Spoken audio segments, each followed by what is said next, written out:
Call the meeting to order. And Suzanne will start with roll call. Thank you. Mayor LaBarre, Present. Mayor Pro Tem Case, Here. Thank you. Councilmember Connors, Here. Councilmember Nakai, Here. Councilmember Neal, Here. Councilmember Ott, Here. Councilmember Zulawaga. Yes. Thank you.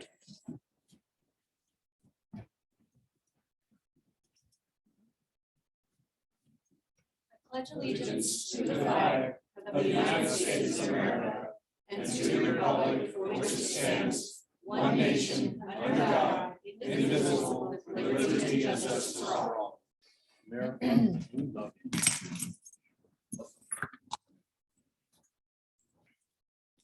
All right, this evening, we're going to start with introductions and thank yous for the 2022 municipal election judges. And Suzanne is our presenter. Thank you. On behalf of the City Council, the staff of the City of Woodland Park, and most importantly, the citizens and residents of Woodland Park, I would like to thank our dedicated group of 8 election judges who gave their time and energy to ensure that the April 5th, 2022 municipal election went smoothly. Many voters may be surprised to learn that the people most responsible for our elections are our own community members who serve as election judges. They are our friends, our neighbors, our coworkers, and family members. And they solemnly swear to perform the duties according to law and the best of their ability, and will diligently endeavor to prevent fraud, deceit, abuse in the election. Election judges serve for many reasons. Some want to get involved in the election process and learn. Some want to serve the community, and some just want to lend a hand. During this election, the service provided by our election judges was nothing short of heroic. We had a few hurdles along the way, and we had record turnout of voters. I'm grateful to have spent the days leading up to the election with such great citizens who care about their community and democracy enough to give their time to help ensure that all residents of Woodland Park could vote. You all each worked so tirelessly and without any complaints. For this year, the 8 of you served 321 hours collectively. I would like to take this moment to introduce and call the election judges up here. Now, they're not all present. Some of them are traveling and out for certain reasons, but I'd like to call the ones that are present up here, starting with Shirley Douthit. Sandy Book is not with us this evening. Jean Baldwin. Georgie Deppen is not with us this evening. Jerry Hallcraft is not with us this evening. Terry Baldwin, and they're not related. Everybody asked that. Jim Runzie is not with us this evening, and Dean Nelson. Okay, he is not here. I thought he was coming. Again, on behalf of the City of Woodland Park, the City Council, the staff, and the residents, I extend my sincere thanks and congratulations to each of you for a successful 2022 municipal election. We have a city coin that the city manager would like to present to you. So thank you so much.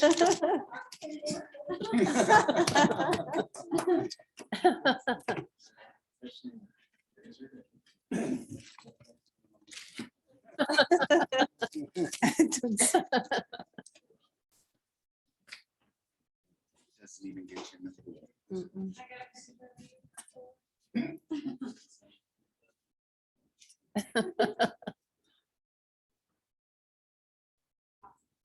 Thank you, ladies.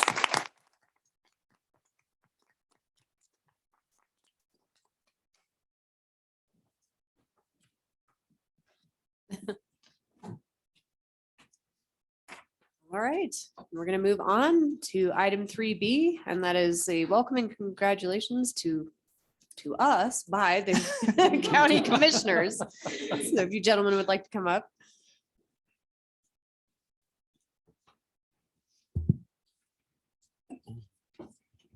As we're coming up here, sincerely from our hearts, we just want to congratulate each and every one of you, to whom much is given, much is asked. I know you guys will do the right thing.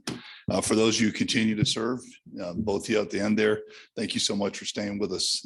We've got tough times ahead. We got good times ahead. And before we start, what we'd like to do is what we normally do, with your permission, Madam Mayor, is that we'll each talk individually, but I'm really proud tonight. Ross, if you can come over, we have our new county administrator, and he replaced Cheryl Decker, who was really hard to replace. She's there, 2.5 decades, 17 years as our county administrator, and she's sorely missed. Still sort of in the background a little bit. We've got her on a retainer that if we need some history in that. But Ross has hit the ground running. I can tell you that we just hired a new OEM.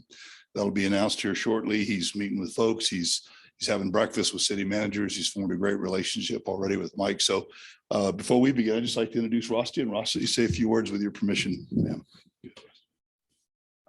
Thank you. And thank you, City Council, for having us here tonight.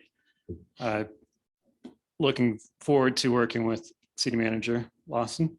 And a little bit about myself. I know I've got 10 years plus in local government service. I'm coming from 5 years being in Telluride as a city manager.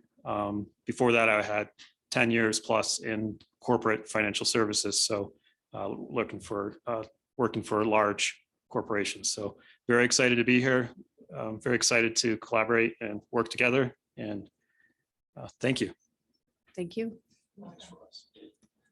And we did use a executive search firm to find Ross, and it was neat that we found somebody in Colorado, but from 20, we took it down to 10, took it down to 5, and then the top 3 and head and shoulders. So really appreciate it, Ross. And I think he'll do well. Mike, you'll tell us if he's not doing well. So our next order of business before we get into the substantive stuff is Sally Riley, who was the plan director here, as you know, had asked the county a while back, and she was very instrumental on the Centennial Trail. It was in disrepair and need a little work and some extra stuff on it. And so she asked the county to put some money into that. And so we certainly know that there are county people that use it, but more importantly, people that live in Teller County in the city use it. And from kids to people walking dogs, you can see it every day. So I have a check tonight. I was going to give it to someone else, but I'm gonna give it to you, ma'am. If you'll come up here, we have a little check for you. It's in the amount of $20,000, $500, and that should go a little ways towards helping you with the trail. And it's an honor for us. Thank you very much. Dan, we're gonna have to invite you more often if you're gonna bring us money. Bring in money. Got $1 Thank you, million sir. here. So now on to our primary task. Each and every one of you that ran for office and those of you who retained office has had as part of your platform working more closely with the county. And that warms our heart. That's very appreciative. And so I call that operationalizing working together. Give you a few examples, and we haven't rehearsed what we're going to say, so we'll try not to say the same thing. But to give you two most recent examples, we've had 4 fires in 30 days. 4 fires in 30 days, and each one of those fires at a different geographical location. Of course, the one right here where you guys were is up here. But in each case, every fire department, EMS, all jurisdictions of law enforcement came together to help that community. I can't think of a better way than that. Saturday, of course, NETCO will host a big fire training event here. We'll be there for that. So that's a good example. Last week, you guys read in the paper, we stood to lose about $1.3 million of gaming revenues, and the alarms got set off from Cripple Creek. We were there within minutes, and within hours, I could tell you we left at 5 o'clock the next morning to go fight that bill, and we won. Right. That's operationalizing a relationship where commissioners can help the city or the city can help commissioners. Is it a perfect relationship right now? No, we have work to do. We know that there's things that we want to work with you. The fire thing is going to continue to happen. And I can tell you, we have, if you haven't seen them, we have great intergovernmental agreements between the fire departments, between EMS, between everybody. We figure the money out when it's done, but we go take care of it. We go to the sound of the guns. Crime. Crime has no jurisdiction. We're going to be hosting a fentanyl town hall on 6 June at 5 o'clock over the sheriff's building. We'll bring the DA up to talk to you about some of the drug issues we have up here. If you're a druggie or you're a supplier of drugs, you're going to come up 24, you're going to pass through Woodland Park, you're going to go through Divide, you may hang a left and go to Cripple Creek. It's nonsensical to not look at the drug problem together. And so I'm very happy. I spent an hour with Chris yesterday, your chief of police. I know Jason's formed a relationship with him. To the extent that it's appropriate, we can, without, confusing jurisdictions or money, we can work together on crime prevention. I know there's going to be a shooter event that Deb Miller sent a note out that you guys will host, and really happy to see that. But it does bring up questions. Do we have sniper compatibility? Do we have things that we can do together? Have we trained together? So that's sort of some negative stuff, but stuff that we have to do. We like to say that Teller County, and you guys are part of that, shoot way above our pay grade. We're a small county of 25,000 people, but you won't go to the legislature and not see one of us up there arguing for us. And the reason why we shoot above it is because we represent rural Colorado. So it is a true statement when you hear from politicians that the majority of Coloradans fill in the blank, because 85% of us live on the Front Range. The rest of us, the land mass of Colorado, this lifestyle is represented very well by Teller County and the great city of Woodland Park. A lot of negative stuff out there, right? Inflation's bad. I just filled up my F-250. It's $5.25 in the great town of Woodland Park. It's going to get worse. We got the global war stuff. We got everything else that we're worried about, but there's also some good stuff here. And I would ask you, as we operationalize this relationship, you're not going to see the county commissioners do a lot of stuff on Facebook. We're going to watch Facebook. We're going to watch Twitter, but you're not going to see us debating stuff in that. We're going to talk to people. We're going to work on relationships like we do. So starting in the southern half of the county, Victor, what are they doing today? Victor's figuring out the borough race in a time where we can't get boroughs. They got the gem show folks coming. So there's kind of business as usual down there. They're trying to stand up from what we've been through, move over to Cripple Creek. We just talked about the victory that we had there, but they have housing issues as well down there. They have some crime as well down there that we're trying to work on. The nursing home just closed. That was an issue or a decision we didn't have anything to do with, but we all feel it. I can tell you the good news is that everybody's been placed. We did have people there that we all knew very well.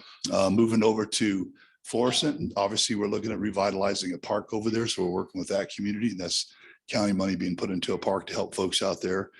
Divide, it's no secret we're dusting off the Divide master plan. We're looking at some growth potential there because we've got to look at it. There's PUDs on both sides. That the actual holdup has been the wastewater treatment plant. So we've authorized an engineering project to go forward and come back and brief us and let us know. We're very interested in what you just talked about here in short-term rentals.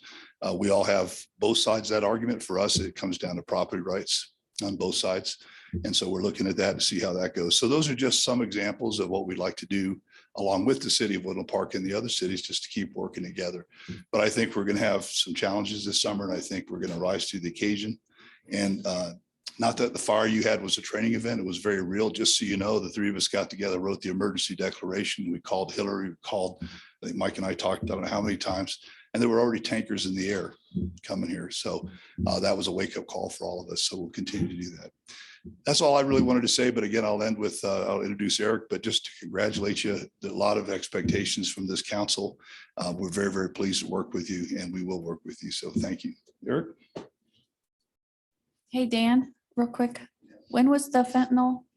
June 6th, at what June time? 6th, which is D-Day at 5 o'clock 5 in the o'clock. sheriff's office. And I'll put out a note. There'll be some stuff coming out Okay, before that. thanks. Good evening, Mayor, distinguished members of council. It is certainly a great pleasure to be here tonight on many accounts. One, obviously, delivering a check is never a bad thing.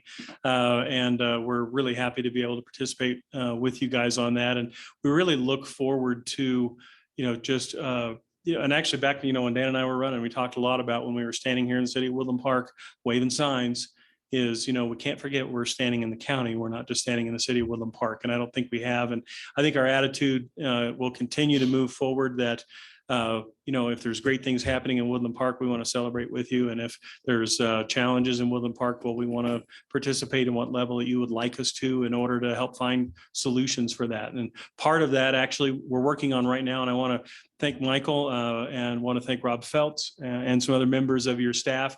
As you may have heard, there's a program called CoSwap, which is for wildfire mitigation funds, grants coming from the state, but they are moving at warp speed in how quickly they want to have these applications in.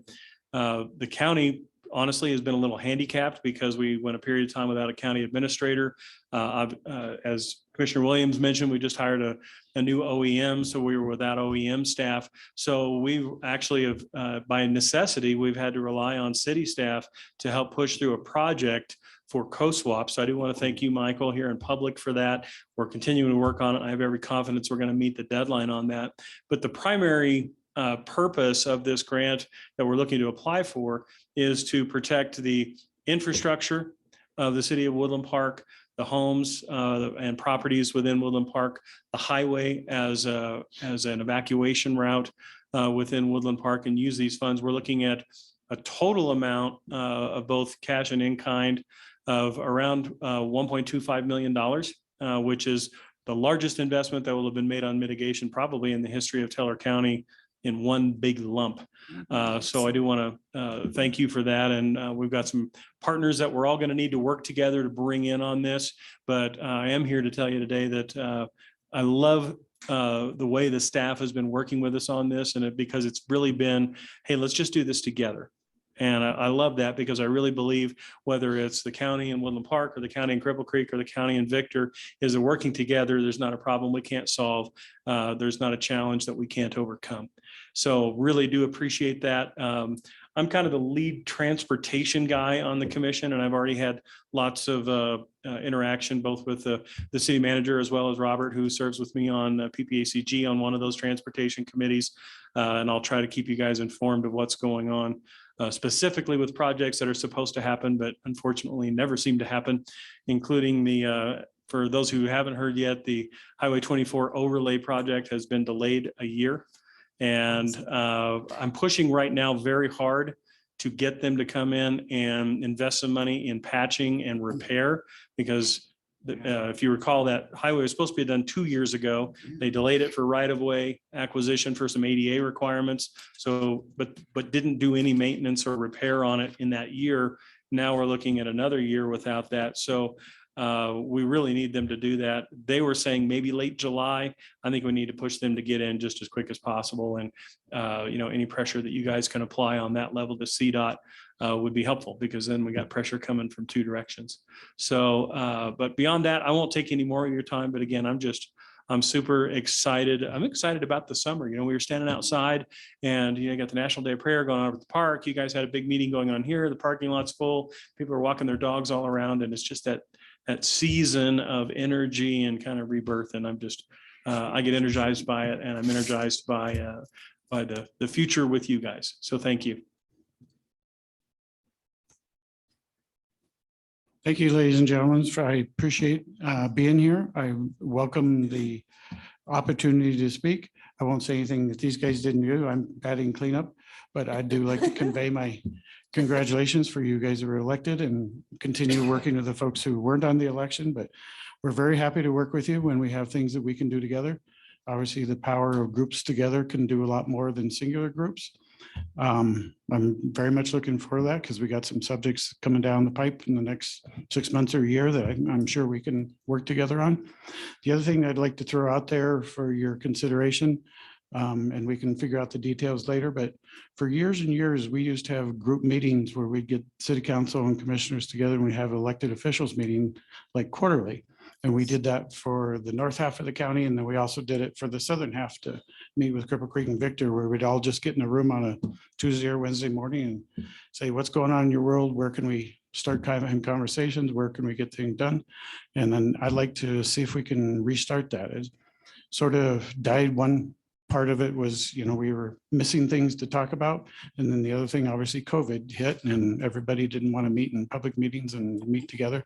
But it'd be great if we could start doing that again, and at least maybe on a quarterly basis where we get elected officials together and senior executives and talk over things and figure out where we can meet and have coffee, and then just transfer it around who's buying breakfast or whatever. So I'd like to throw that out there, but otherwise, thank you so much. And I'm looking forward to working with you on a lot of variety of different things. I know there's some things coming down the pike. So thank you so much. Thank you, gentlemen. Thank you. Thank you. And I'll Before we go, or- resound what Bob just said. We used to have those meetings regularly for many, many years. while I was on staff and on council, and I thought they were very productive in sharing information. So I would second that, and I'm sure we can put that together. And can't- ironically, we have our superintendent here. It's my understanding that the superintendent actually was a participant in those meetings. So I would Yes. ask that you consider extending the invitation in that direction. Any thing that you want to ask us, ma'am, before we go, or? I don't have anything. Thank you Just a very much for heartfelt coming. Congratulations to all of you, and we're all watching, you're watching us, and keep the prayers up for the moisture to keep coming, but when the bad things happen, we'll be right there with you. And you need to know that, and I know you'll be with us, so God bless you, and thanks for letting us come. Thank you very much, gentlemen. Thank you, gentlemen. All right, we're on to item 3C, and that's appointments to Parks and Recreation Advisory Board. And Suzanne is the presenter. Thank you. There are currently 4 positions available on the Parks and Recreation Board. So the city clerk's office advertised as per council's policy, and we also sent letters to the incumbents. The city clerk's office received letters back from the 3 incumbents interested in applying, as well as a new person, Kathy Evans, who's interested in applying for the board. I believe that everyone is here. I don't know Kathy Evans if you're, thank you, Kathy. So everyone is here besides Susan. She's on vacation. So we have in the audience, we have incumbent Jerry Smith, we have Terry Baldwin, and we have Kathy Evans that are here to be considered for the appointments to the board. Okay. And we'll go ahead and start with, okay, first of all, council. May I? Yeah, I was gonna Just say something. As the liaison to the Park and Rec Advisory Board, Susan Janicki has been a member of that board for, gosh, Cindy, a long time. 2 years. Okay, great. And she's been very productive. I think those that are on the board would agree with me that we enjoy her company on the board. And I know it's been practiced with the previous council that we ask that those applicants be present. I would just say that I would endorse her moving forward. And if anyone would go against that, Dawn, I see heads shaking in the room. I would hope that this council would go ahead and renew her desire to volunteer and continue with the board since she's on vacation. Thank you. Very good. Okay. Council, do you guys want to bring the applicants up for questions? Or, I mean, I think we just have one new applicant. Would you like to just bring the new applicant up and have? That's what I was gonna suggest, because I think we know everybody else. Yeah. Okay, very good. The spotlight's on the new applicant. Sorry, Kathy. We'll be nice. We'll be nice, we promise.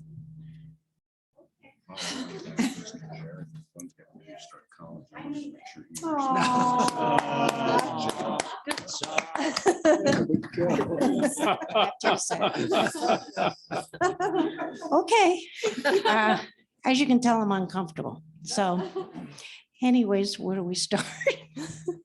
If you just give us your name and what your interest is in being on the board. And maybe a Okay. little bit of your history, if you don't mind. All right. My name's Kathy Evans. I've lived in Colorado for 24 years, bounced around. I've been in Woodland Park for a year and a half. I'm a big pickleball player. I hike. I love to do yard work and be outdoors. And I've moved away a couple of times and came back because Colorado calls me, because I absolutely love being outside all year round. And I love the way, not only the beauty here, but just the way families and everybody enjoys the outdoor and enjoys the state. And so also somebody asked me to apply. So I thought, well, I've never done anything like this before. I've never been involved with the community other than with a church. And I do have a servant heart. I work a lot with homeless. I'm a retired nurse. I have a passion for homeless. So I do a lot of volunteer there. And if I sign up for something and somebody wants me, I'm very committed. Very good. Anything else? Council questions, comments? That was I'm too just curious easy. here, it says for trail development is one of the things that you found important. What would you like to see in trail development here? I'd like to explore all of them to see, if we can maybe extend them or, I've done some hiking here as far as like the Craigs and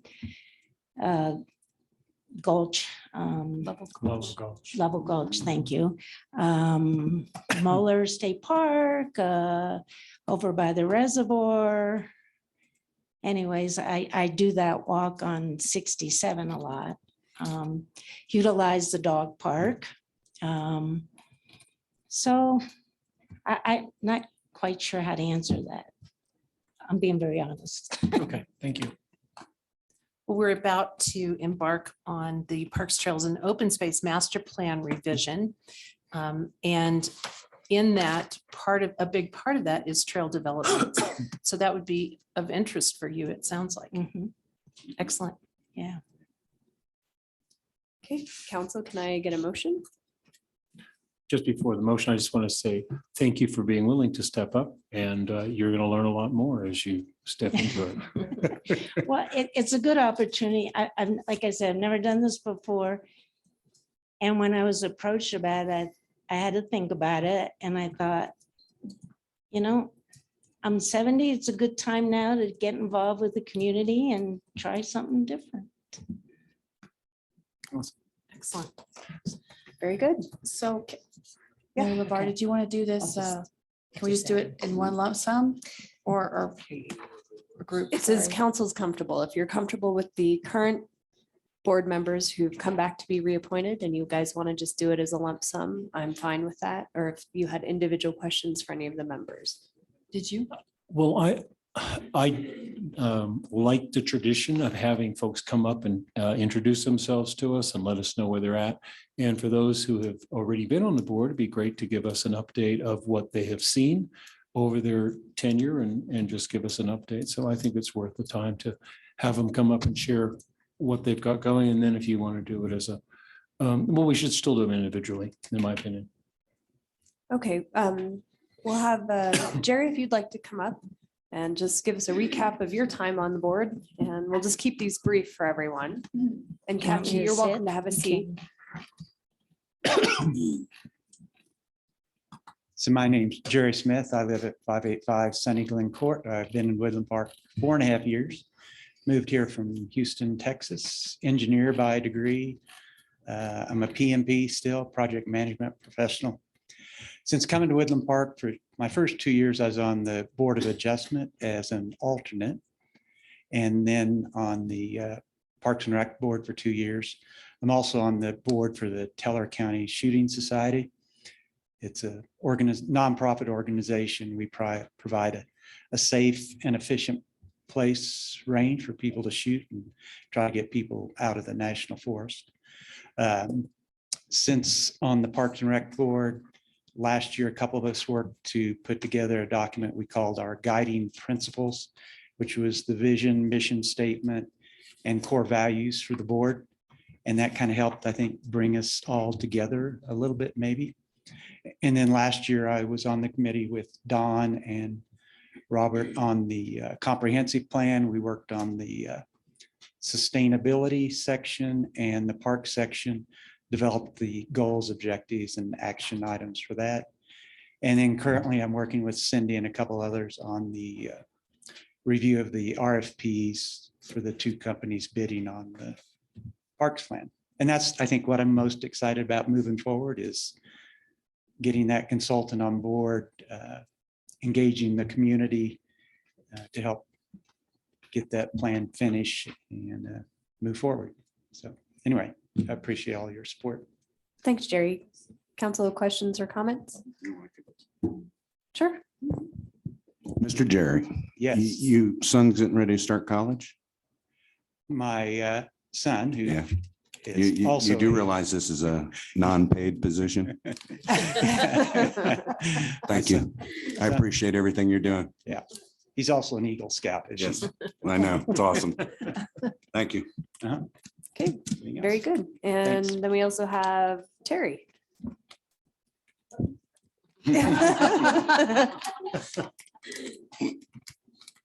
I am Terry Baldwin. I live in the Northwoods subdivision, neighbors with Kelly. And she's the one that asked me 2 years ago when I moved here. I've been here 2.5 years. In Colorado for 23.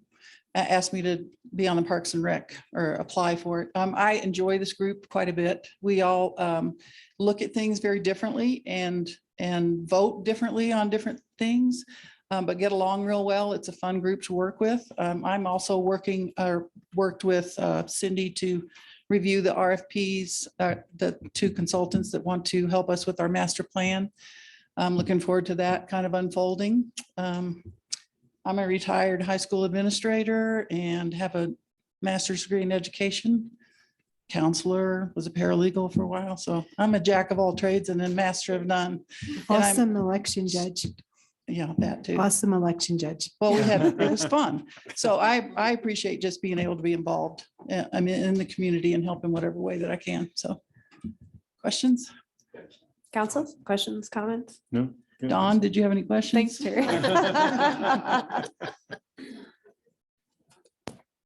All right, who's left? That's it? And then, okay. All right, council, do you want to do motions one by one? So I'll make a motion to approve Jerry Smith to the Parks and Rec Advisory Board. I'll say, oh, Robert got it. You get the next one. It's okay. I am going to just do a verbal vote. I had it prepared for all 3 to be in one motion, so, Oh, okay. sorry. Case, Yes. Connors, Yes. Labar, Yes. Nakai, Yes. Neil, Yes. Ott, Yes. Zulawaga. Yes. Thank you. Motion carries unanimously. You want to do it again? Yep. I'll make the motion to approve Terry Baldwin to the Parks and Rec Advisory Board. I'll second it. Thank you. Connors, Yes. Labar, Yes. Nakai, Yes. Neil, Yes. Ott, Yes. Zulawaga, Yes. Case. Yes. Thank you. Motion carries unanimously. All right. I would like to make a motion to approve Kathy Evans for the Park and Recs Advisory Board. Second. Thank you. Labar, Yes. Nakai, Yes. Neil, Yes. Ott, Yes. Zulawaga, Yes. Case, Yes. Connors. Yes. Thank you. Motion carries unanimously. I don't have a problem making a motion to approve Susan, I can't pronounce her last name. Janicki for Parks and Rec Advisory Board. I'll second. Well, as we have already established After a the second. process of not appointing people who are not here, are we breaking with our tradition here? Well, Kelly was asking council, since she's not here, but is a previous member, current member, if council was comfortable with that or not. So she's not new, so. Yeah, I technically am not comfortable because we did five of us out of the current 7 did establish a precedence that we do like to have them appear before us at least once. We have a precedence. And That's I fine. guess I'll remove the motion. And I'm fine with it too. If Thank that's what the I council know- desires, I it's know fine. the appointment will occur, but just to be consistent, have her come. Yeah, Sure, I have no problem with it. agree with you. I don't either. I'm good. Okay, we will, Thank you, Rusty. we will let her know and have her appear at the next council meeting. Very good. Thank you. If Did you want Mayor- to start? Did you Yes. want to? Pardon me? You know what I'm going to say. Yeah. May I have a moment to administer the oath of office? Absolutely. Thank you. Okay, can I have the 3 appointments? Would you come up? Terry, you can also, as this oath is being, you can say, I don't.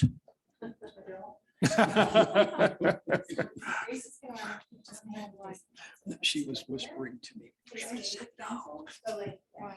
Oh, she's kidding about not voting for her. If you can raise your right hand and repeat after me, I, and state your individual names.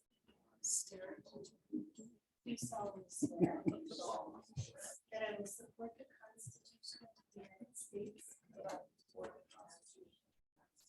and of the state of Colorado, the charter and ordinances of the city of Woodland Park, and that I will faithfully perform the duties of the office of Parks and Recreation Advisory Board.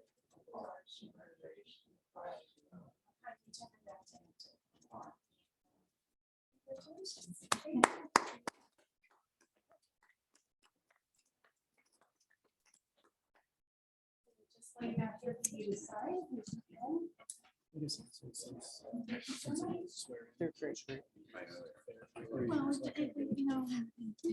it's fine.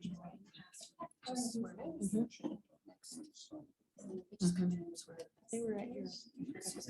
And you did your. You had your animal there. His son was the animal.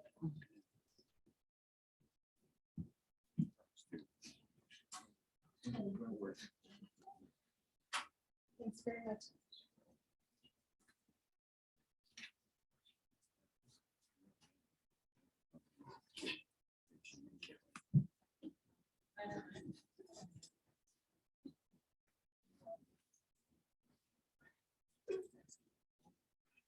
Guys ready?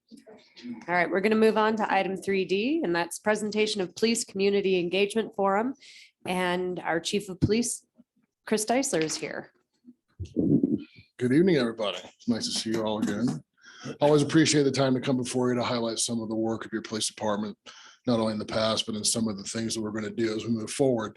Tonight, I'm happy to present to you one of those initiatives that I was hoping to have the opportunity to bring here to you. I'm going to try to get this right because I know I've got at least one of my former lieutenants Facebook living me from Florida. So I'm going to make sure I get all my stuff done right. What I'd like to give you a little bit of information on is an engagement forum by which we will begin to touch members of the community to kind of bring them in to the fold, so to speak, of the police department to help us form the goals, the objectives and the missions of the agency as we move it forward together. Clearly, you all know there's a lot of work to be done, but not only has your police department risen to the challenge prior to me getting here, but is one that I am ready to get moving on. What does this engagement forum look like? Well, quite simply, it's held on a monthly basis. Generally, we do not meet in the summertime because of summer breaks, and we try to accommodate parents and whatnot for school breaks. But it is held generally at the police department, and it will be in the evening time, so people that are working or have late commitments can come. And what it is basically a forum by which you can have a face-to-face interaction with me and some of the staff members to basically talk about whatever you want.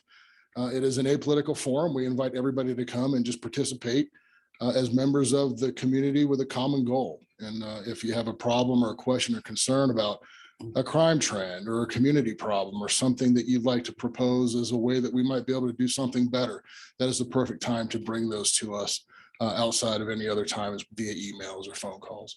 Again, it's a very, very loosely run group. It is not an oversight board. I don't want you to think that it is. It is simply just a board of a forum, rather, of just interested community members who want to join up with us. So to keep it brief, that's generally how it runs. It's been proven very successful in my past life, so to speak. And I would like to try to bring it here and see if we can't get it moved. Questions, comments, or otherwise about that or any other issue with the police department? I think that's a very good idea to have that forum. It might reduce some of your phone calls if they get a chance to come and talk, but maybe. But we definitely would want to make sure that that gets out of the public. So make sure it's on like the city calendar and that sort of thing, and that there gets some social media attention so we can let the residents know. Yes, sir, 100%. Although, as you can always imagine, we like to keep you all on the edge of what we're doing so that you have those answers. If somebody calls you, is somebody getting behind me here? What is going on? But nonetheless, we wanted to bring it here for you folks so that we could give it to you all, so that if you get any questions about what we're doing, then you'll be ahead of the curve. Somebody must be commenting on the live feed right now. Any other questions about that? Do you have a tentative schedule of what it looks like for the next quarter? Generally, the forum schedule that I am most ingrained with has generally been the second Wednesday of the month at about 6 o'clock. Well, that's probably going to conflict with the school board. You Okay. might like to revise that. Yeah, and those are, yeah, it's always up for, for debate. That was just the one that I'm familiar with. So Yeah. we'll take a look at some of those other boards and how they cross, maybe if any of the city boards are going on those nights. We definitely will make it worth their while. Someone that might be able to help you with what that looks like is Ms. Miller in the back row from the chamber. She think- keeps a close tab on all those Yeah, kinds of I think meetings. she and I have actually spoken about it at some point during my process. Some of Excellent. you also may have heard about it as a proposal that I was bringing forward. So I'm happy to have the opportunity to actually make it a reality. Thank you, sir. You bet. Thank you all. Appreciate And it. then one last you. question. Donuts? Well, it always goes down to the donuts now, doesn't it, sir? I will tell you, as a matter of protocol, we generally will have light refreshments and beverages for everybody who shows up. Whether or not they are power rings remains yet to be seen. Power rings. We're ready for that one, I'm weren't you? familiar with what that is. I'm sure, and I'm not cooking any Italian that night either. Anybody else? I'm here for you. All right, Thank you. I'll let you get on with it. Thank you very much, folks. All right, moving on to item 4, additions, deletions, or corrections to agenda. There are none. And item number 5 is consent calendar. Sometimes council, I ask if we take it all together. This evening, we'll do it separately since we have some contracts to address. So we will start with item 5A, approval of the April 7 city council meeting minutes. What can I we- will just say they need to be approved, please. Very good. I'll make a motion to approve the April You can second 7th it. regular city council meeting minutes. I'll second it. Who said that? Okay, thank you. Council may vote. We have the voting system ready to roll.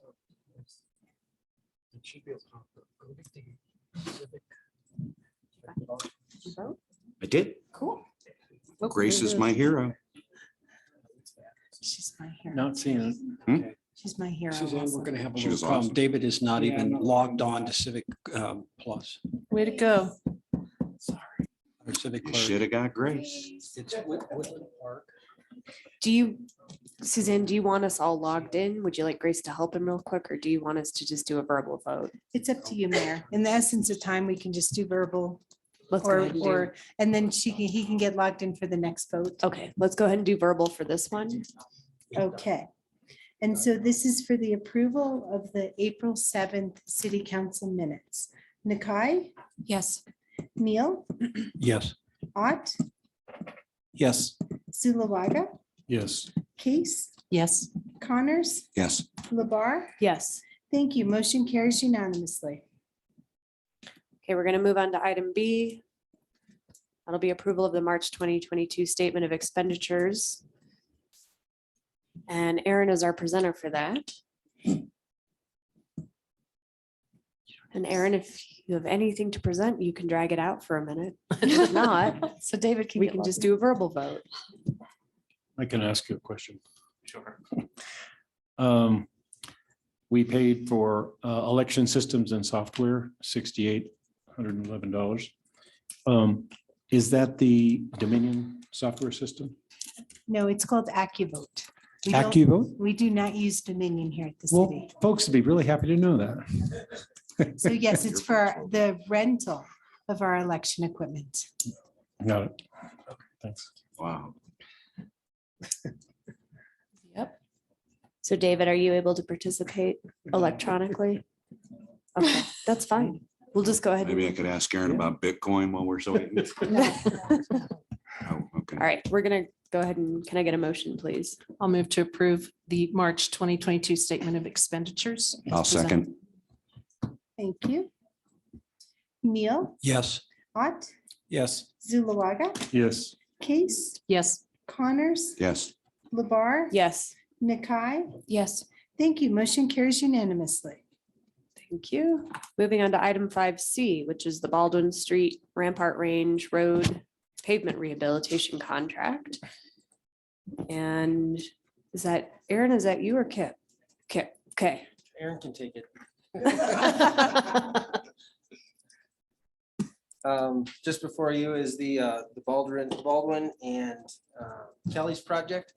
It was bid out as two separate projects. However, the lowest qualified bidder was the same for both projects. So that's why it's just one contract in front of you for both projects. What questions can I answer? Kip, would you go into the explaining the fiber optics addition to the contracts and the reasoning behind that Ben gave us? So as an add alternate, we added the conduit for fiber as we're looking at putting out a fiber network for those strands that we've acquired. Instead of tearing up a road twice, we wanted to do it once, actually do things right. So we don't like tearing up new roads. So Michael and Ben gave it some forethought, and we had added the addition of the conduit for the entire length of Kelly's and Baldwin. Size of the condo? I don't know the size of the conduit.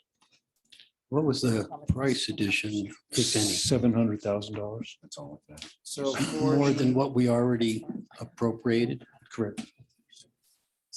So, would you? if I may, so. Yeah, that please. Just, and maybe Kip can clarify what add alternate means. So an add alternate is just the option to add it. They will be going through and doing the road project, and the add alternate isn't saying it's going to be done. It's just an alternate option that we have. I think the point that's important to bring out is, and Ben's not here, he came Ben in. has his when hand- Is Ben He's here? on Zoom. Ben, are Ben you has here his somewhere? hand up. He would like to speak. I'd love him to explain the whole concept of the cost, the rationale for even including it. Yes, he would like to. He has his hand up. Oh, great. Okay, good. Is that okay, Mayor? Yes. Okay. Thank you, council. I appreciate that. So the purpose of including the add alternate is it's basically two conduits, one as a primary line and one for the spare. And what we can do is capitalize on the engineering effort that we've already put into this, the costs for permits, environmental clearances, and we can put this conduit in and protect it underneath the roadway, which is a better location to put it anyhow. And then when we go to, we're basically creating a backbone throughout the city. And so we can go up through Kelly's and Baldwin and eventually make the link through all the city facilities, setting what are called handholds or pole boxes there now during this project, rather than having to go back and find an alternative route.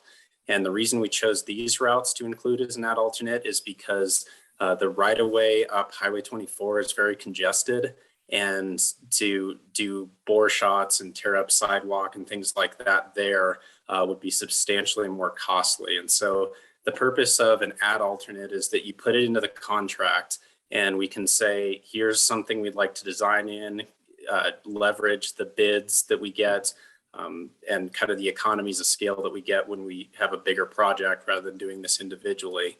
And then if we don't want to do it and we want to back out, we can completely do that and not do the add alternate, but it's included in the entire bid amount. Does that answer the question a little bit better? Yeah, it does. And Ben, the only other added question I would have is, if we put it in and we decide to do it, what if we have, or are we confident we have supply chain availability? And if we didn't, how would that impact the project? That's a really good question. So given that Kiewit was the low bid, they have supply chain connections. And when they go to bid these projects, basically what they do is they say, here's the bid unit, here's all the resources we have available. And if we're going to be bidding on this project, we have access to these things to do it in the timeline of the project. So when they're bidding on it, they're saying they have the material available to do that. And they have their own asphalt plants. They have a number of other connections to get these projects done. Just as one added benefit also with this contract, we're already being told that asphalt's going to be on a limited basis this year if we want to purchase our own. So with Kiewit in their own plant, and they have some work from us, we might be able to get a little bit more than we normally would. Hopefully. And I want to be clear, you're just putting in the conduits. We're not putting in the fiber yet. Correct. Fiber is still over in Highway 24 over by Walmart. And part of, Rusty, to your point, part of what triggered this in my mind was, well, we are still just doing a study at this point. We just approved 3 months ago the study to look at the whole fiber optics feasibility of it. And so this is, in one sense, it looks like putting the cart before the horse, but in another sense, it's great foresight. So, yeah. Yeah, I agree. I still want to see what the requirement, you know, I'm an IT guy. I Sure. always start with, where's your requirements document? And I want to see what are the requirements we're trying to satisfy, and we don't even have that yet with this fiber ring. We have some ideas, but we truly do not have a proper requirements document is written right now. We haven't had that conversation yet. Yeah, so Rusty, So- that there's not a technical document with that. That is with those correct. requirements. But there is, with the engineering study, there is a map of exactly where those lines will go. And if that is one of the main lines down that road, we are better to do that once and not pay for it again. Oh, I agree. And so, and also, you know, I don't know if we have a dig once policy. I don't believe we do. Can't remember, it's been a while since we talked about that. But this would be the opportune time too, to see if any of the other, you know, providers out there, you know, want to use that as well. So there might be some other agreements that could be made. But I think to do it initially and get it done at one time, regardless of an actual technical document being in place, it'll benefit us in the future. Nothing else is for the schools, because that's the high school is right there, would benefit from a fiber line coming right off the highway, so. And so would residents as well, Absolutely. depending upon ISP providers. So, and that's in the works as well. HR Green will also, you know, work kind of that issue with ISPs. So, but that's part of the deal, is to make sure residents have service. And the cost is only going to go up. Absolutely. And if we can get it done now and have an empty conduit to fill later, I mean, can this be a pressurized conduit? Can we use it for something else besides fiber? I don't believe the. I mean, can you run copper if you had to? Good luck paying for that cost. I'm just saying it, you know, is there an opportunity to use it in a different manner, even if it's installed, if we don't end up with the fiber? I'm sure somebody can use it for something. As far as the utilities, no. Ben has his hand up. Let's go to Ben. Okay. And yeah, those are great questions. And the point behind having the 2-inch conduit was from the direction of our consultant, that was more than enough to carry our 24 strands. We used exactly verbatim the CDOT spec for pole boxes and conduit that they use for all their communication lines. And then because most of the cost of installing that is actually in the trench and backfilling, not necessarily the conduit or the conduit size. That's why we added the spare in there, just in case we had anything happen. And it just seemed like the most logical thing to do to set us up for success in the future. Michael, do we know when the deliverables coming from the consultant in terms of the report? Do we know when that's likely to hit? I'm looking at Rob. He will get you an answer, but it will take a minute, is what he said. One other note that I would add to this is there's a great deal of broadband funding coming out from federal grants for the Infrastructure Act. Lots and lots of money. There's just not guidance around that quite yet. So timing wise, I'm not sure how that might work with this. We'll keep tracking it. But this is really kind of serendipitous timing in terms of, can we match that money with this project and the conduit? And I would add that, you know, Councilmember Connors mentioned the high school. All 4 schools in Woodland Park are along this would-be project route. Right. It's important. Not to mention our water treatment facility, it's getting fiber even closer to that. Yep, that's true too. When the, So- go ahead, Robert. When the electric companies, when wire is installed, the infrastructure for electricity, who pays for that? Did the city pay for that, or did the company that provides the electricity pay for that?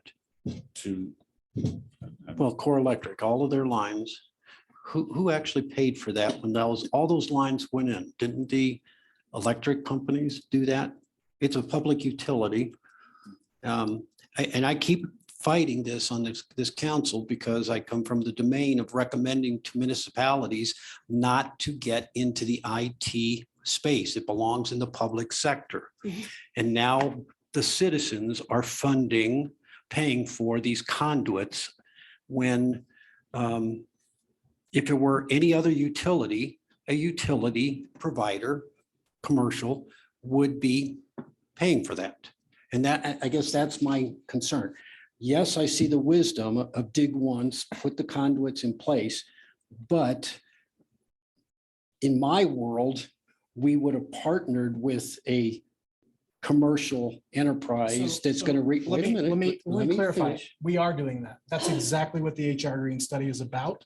It is about partnering with ISPs and partnering with the private sector to accomplish these things. So We're paying for it. The private's going to accomplish it. The private paid for all those other infrastructures when they put in their wires, they put in their gas lines. This to me is no different when you put in fiber. I agree with partnering, but it's who's paying for it. The citizens are paying for something that in my world should be paid for by. What's the difference in price? With or without? It's what, 700,000. 700,000. Yeah, it's not an insignificant piece of. So I have two questions to follow up with what you're saying, Rusty. The first one's probably to Aaron. The American Recovery Act dollars and the allocation of those, is this no, it's not a place to allocate these? there's not a sufficient balance in our remaining allocation to pay for that. No. This Okay. would have to be a separate allocation from, maybe from an infrastructure grant from the federal government. Let's talk to And then the second question is to you, Ben. You had talked about because the CDOT is now using signal to signal communication or something. What is a lease back or leasing of these lines? What's that look like in terms of revenues to the city? Or is it insignificant? So as far as setting up the revenue agreements, I don't have any insight on that, on how those exactly would be structured, but I did gain insight that CDOT, the furthest light north on 67, is point-to-point communication between the signals. They have fiber up through the lights through 24, but not up that route of 67. And so there's expressed interest by CDOT to use one of those fibers. For whatever that agreement ended up being or looking at, because they would like to have fiber connectivity down through that light, back down to the intersection of Baldwin and 24. And so that's just one example of a lease back or a potential lease back agreement that could be developed in the future that they would be very interested in doing until they ran fiber up to their projects. But CDOT's really running into kind of the same issue that we're running into when we're looking at building a clear backbone, is that 2467 corridor is very congested for installing this infrastructure. And the reason we would take these conduits up through Kelly's and Baldwin is because it serves both needs. It can feed the signals and connect that infrastructure there. If we ever wanted to do a lease back agreement there, it connects all our city facilities, or hits most of them on the way up through that backbone, and then also provides more service to our citizens through that main part of town there. And I would just add, and I'm talking off the cuff here, so bear with me, but there's also reimbursements agreements we could look into. If we partner with somebody and they want to use that, we could look at a cost reimbursement or a lease. Ultimately, you know, if there's someone else that's going to provide fiber, they're going to charge based on their costs. So we put this in now, we save money, their costs will be less to the customers or our citizens. So Sorry. Go ahead. Mayor, may I? Yeah. I'd just like to go back to the basics. this fiber came up the pass and terminates at Walmart. That is ours to take from there as a city. Correct me if I'm wrong, because I'm restating a story as I remember it. That belongs to us. And we have the opportunity to bring it through the city to provide connectability to all the city facilities. So that that's kind of phase one, if you will. We don't have the capacity to use the 24 strands that are in there. And so the opportunity is there as we bring that in for our own use to provide not only to ourselves, but to the school district and probably some county offices, not to mention the opportunity for those kinds of agreements for private sector to tap into that and use it as well, which gives an opportunity for revenues. Not to say that that's what we would do, but the opportunity is there. That was brought up and it's ours.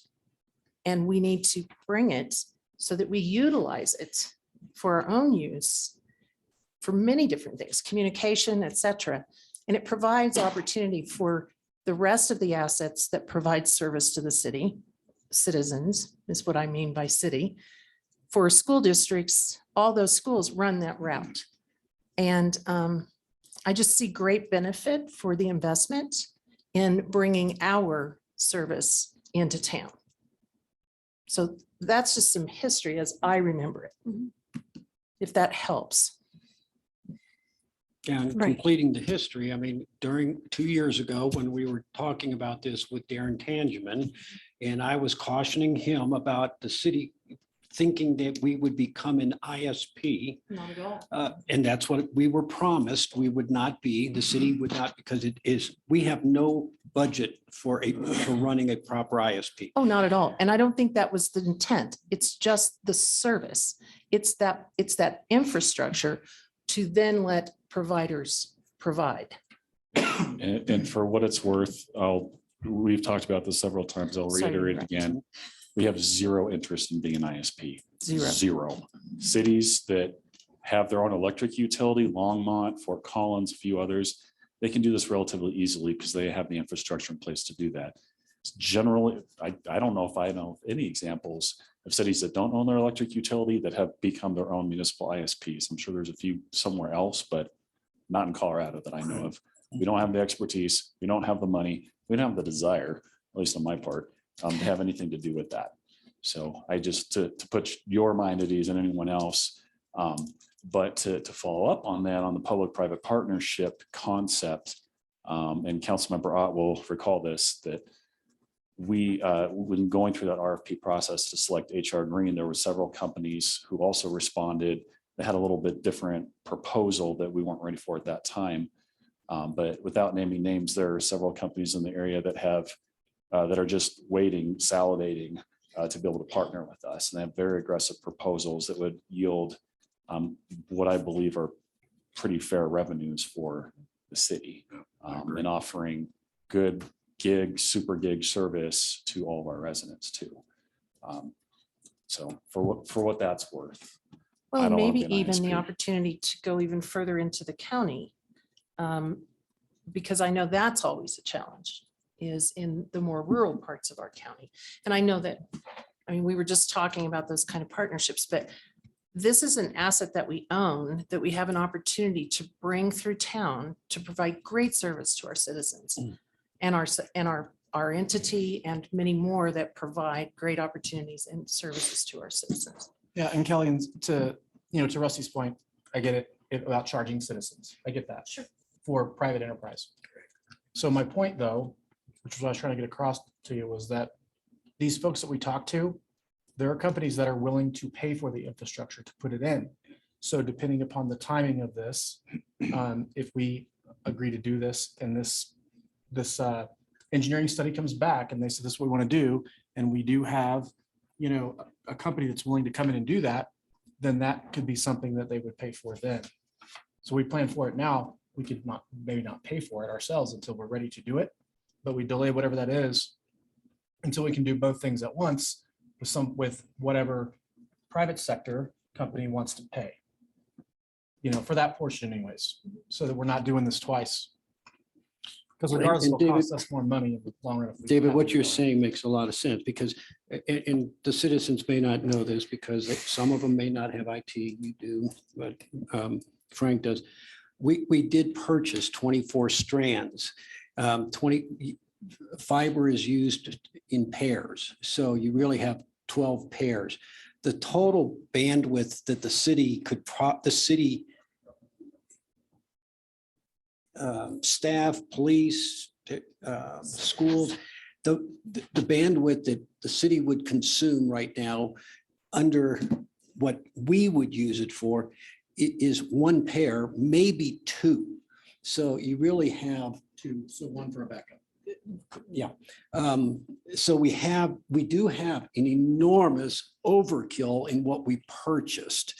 It's a slippery slope on how much the city keeps paying for before we find that ISP, this public sector to come in and start paying these costs. So- And we reap the benefits of what we Yeah. bought a long time. And I know we're getting a little off topic here with this, but that was the whole intent of hiring an engineering firm, Correct. was so that we as the city didn't have to decide that. And we could find what the best potential use was for that and the best use of the citizens' money and how we get private enterprise in here in a way forward to absorb cost so that we weren't doing that kind of thing. Right. So that is, and they would also work on that as far as coordinating and working with the, those ISPs. So Rusty, with what's before us about this contract, I think the real question is, all right, we're putting it in the contract to allow them to do it possibly. We don't have to make that decision today. Right. But the part that I think is missing is, when is the study coming back? And is that likely to sleeve in or tie in pretty well with when it comes back before us again to approve that $700,000 expenditure? Because it's going to have to come before us again, isn't it? Yeah, absolutely. Yeah. So if you're okay with that, I'd like to motion that we approve this contract. And it's a supplemental, so it's going to have to come back to us again for approval at that point. Yes. So That's what I've been trying to That's say. correct. Yeah, you'll know about it. You'll see it from a mile away. right. So Robert, would you like to make the motion? I then? just did. He just Okay. did. I'll second. All right. Hey, council, you may vote. Oh, is it online? Yes. David, We're gonna Computer try and turned itself off. So far tonight, perfect score. Suzanne, it's not popping up. It's not popping up. do Guess we're gonna Go- old fashioned. go backwards on the agenda Do your. and then do all 10. leave the meeting, but say no. Yeah. and it pops up. President. I'm and says- unfortunate, I haven't had this. No, no. Now try it. It'll pop Suzanne. up as another screen. Oops, Do they've all alt tab disappeared now. I don't know and what just you see if guys. if it's in another window. Okay, let's do a manual vote Thank you. for Thank the you. time. Yep. Okay, Ott, We're trying. Yes. thank you. Sulawaga, Yes. Peace, Yes. Connors, Yes. Labar, Yes. Nakai, Yes. Neil. Yes. Thank you. Motion carries unanimously. All right. Ben and Kip, are you ready for the next one? Absolutely. Okay, we're moving on to 5D. That's the street and parking lot restriping contract. Okay. Ben worked very hard to get this out as well. This is for the entire city for striping all roads, parking lots, stop bars, crosswalks, speed bumps, you name it. So we will save a little bit of money on this with the projects of Kelly's and Baldwin, because those were included in this price, and those roads will be done as part of the other contract. So there will be a little savings here, however. This contract's in front of you. Awesome. Well, I did notice on this, Kip, that the pricing was from August of 2020. And I thought on this contract or in supplies or something on it. So I thought from that standpoint, what I'd also noticed though was the other competitive bid was like 85% of our budget, and this one's like 145% of our budget. So I know time is of an essence with this, but I'd like to encourage us to find some other alternative vendors to do bids moving forward. So we put these out to bid and we got two in this regard. We've had experience with the other proposed bidder, and we don't have a lot of confidence in that. And this has to be done in a timely manner with these projects, and with school And in weather. session and coming back into session. So we're more comfortable going this route. Parking lot's empty or parking lot's full? So Said parking lot's empty or parking lot's full. It's easier to stripe a line when there's nobody in the parking lot. we had Right, so the performance issues school- with the last one. So. Yeah. Okay, are there any further questions or comments? All right, can I get a motion on this one? I'll move to approve the street and parking lot restriping contract as presented by staff. I'll And second. David got it. Who got that one? David. David, David's gonna take that? Yeah. Okay, let's try to vote again, council. Okay. Yes, it came. I got it. There it is. I wish we could get more bidders. That's why I corrected. Councilmember Ott, perfect. Motion has passed and carried unanimously. Very Thank you. I'll just say, our construction inspector did reach out to 3 other companies and he was only able to get 1 bid. So we felt fortunate enough to get to 2. Yeah. Okay, we're moving on to item E, parking lot seal coating, patching, crack sealing. Okay. Last year, we completed a couple parking lots with seal coating and striping. This year, we'd like to finish the rest. So this contract includes the parking lots to include behind the Ute or the Cowhand, Gear Lab, Bergstrom Park, the tennis courts at Meadowwood, the Meadowwood parking lot, the park and ride, the police department, the aquatic center, the library, the cultural center, all the rest. Awesome. Any questions or comments on this one? No. Can I get a motion then, please? I'll make a motion to approve the parking lot seal coating, patching and crack sealing contract between the city of Woodland Park and A1 Chip Seal Company. Do I need to do the in the amount of? No, okay. You can say I'll second it. as written. As written. I'll second it. Thank you. Council may vote.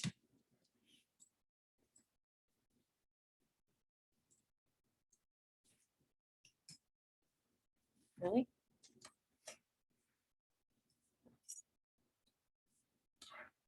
Y'all worked before.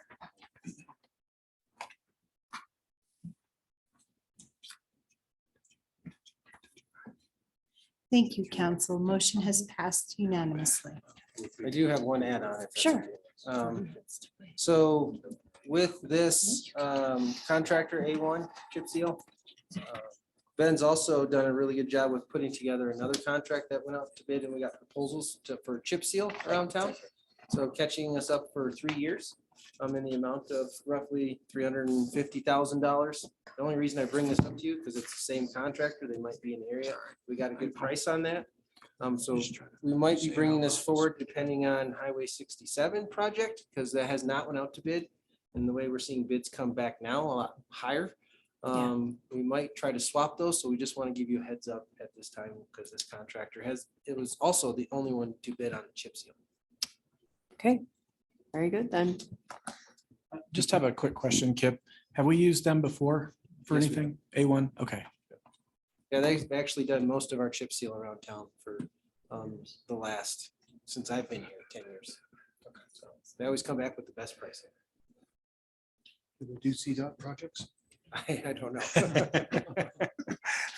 All right, we're moving on to item 6, which is public comment on items not on the agenda. And our practice moving forward is going to be, and it's been in our rules and procedures, and this is something we'll talk about also at our retreat, but in our rules and procedures, we have like 3 minutes per person for public comment, and I'd like to try to keep to that. And our city clerk has the capability now to put the time on the screen so the speakers can see it. And we're going to try to stick to that practice for all public hearing issues and for comments that are going to be made at the podium.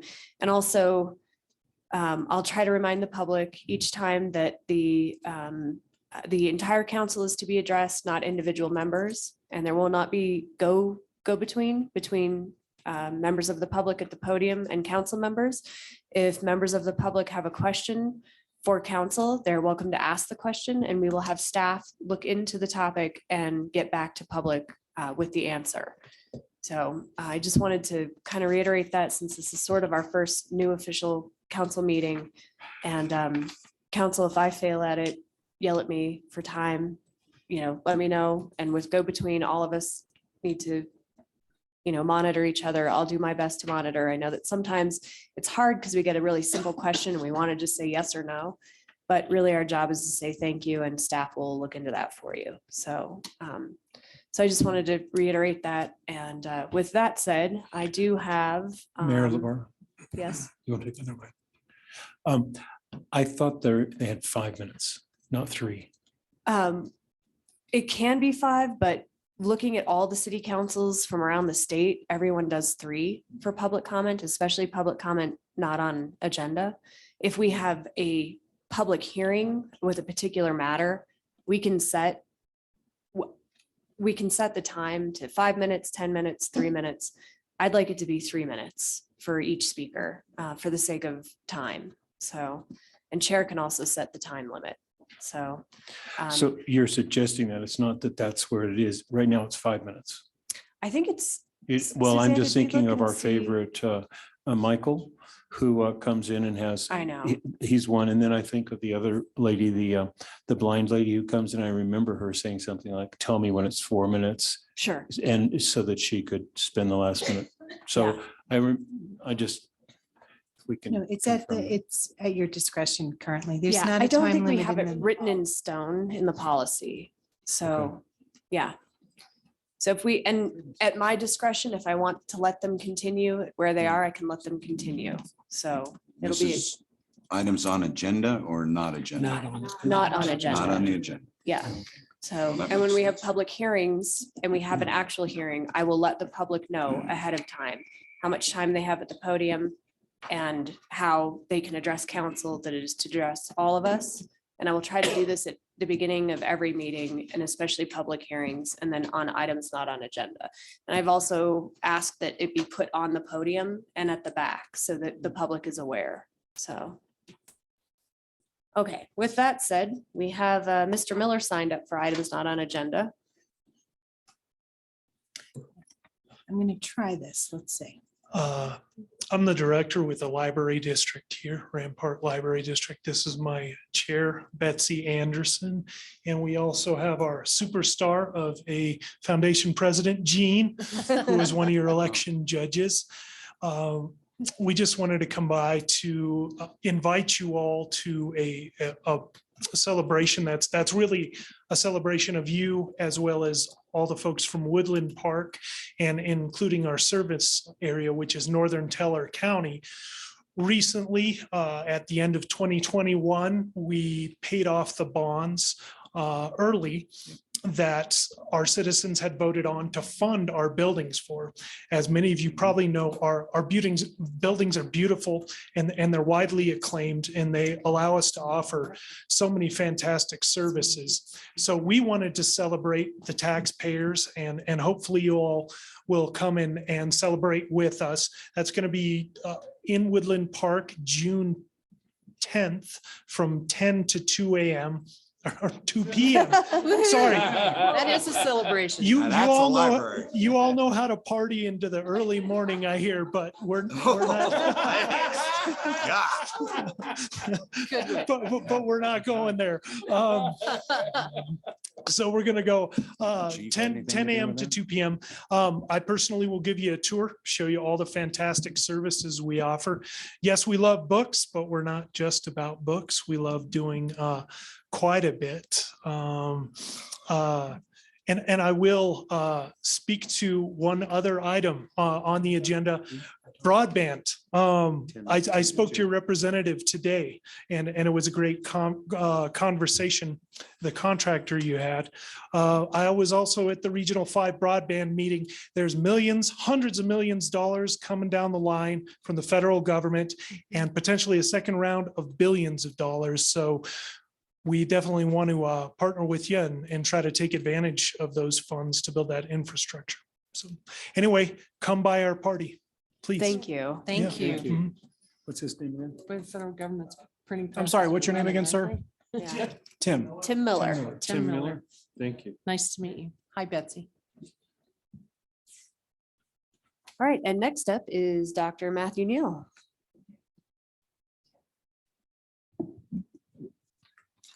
Good evening, Honorable Mayor Lamarck and council members. First of all, I just want to say congratulations to those of you that have made it through and are sitting here this evening. I actually didn't know our county commissioners were going to say that, but just it's a journey, and it's great to see our partners all together tonight. I'm here this evening just to say thank you. The $2,480,000 project that you just passed in combination of those three items is going to dramatically impact the school district in a very positive way. And I was just thinking of the paving side. I wasn't going to get into the fiber optic side, but just the way that we look and the way that we come across to our community, and the fact that I'm selfishly with all of our schools going to be able to receive an entranceway that is very notable and an upgrade to the beauty of our facilities and beauty of our town. We also will be matching that with about $2.6 million out of our budget for the refurbishment of our schools. It'll be the largest addition to our schools in the last 5 years, the combination of the last 5 years. And so we have infrastructure projects, including landscaping, paving, just like yourselves. I texted our facilities team to see who we're using. Might be A1 is doing some of your work and also then coming across the street and doing some of our work. But it's really exciting for me to see the improvement to our community, both visually and just the service access and egress provided to our community. And so thank you for the forethought on that. I know it's an expense, but it's one that we should be proud of and that you should be proud of passing this evening. So thank you for all of your partnership in helping our schools. Thank you. sir. Thank you. Thanks for your service. Thank you. All right, and Oh, can I, Dr. Matt, can I ask you a question while you're here? Pre-COVID.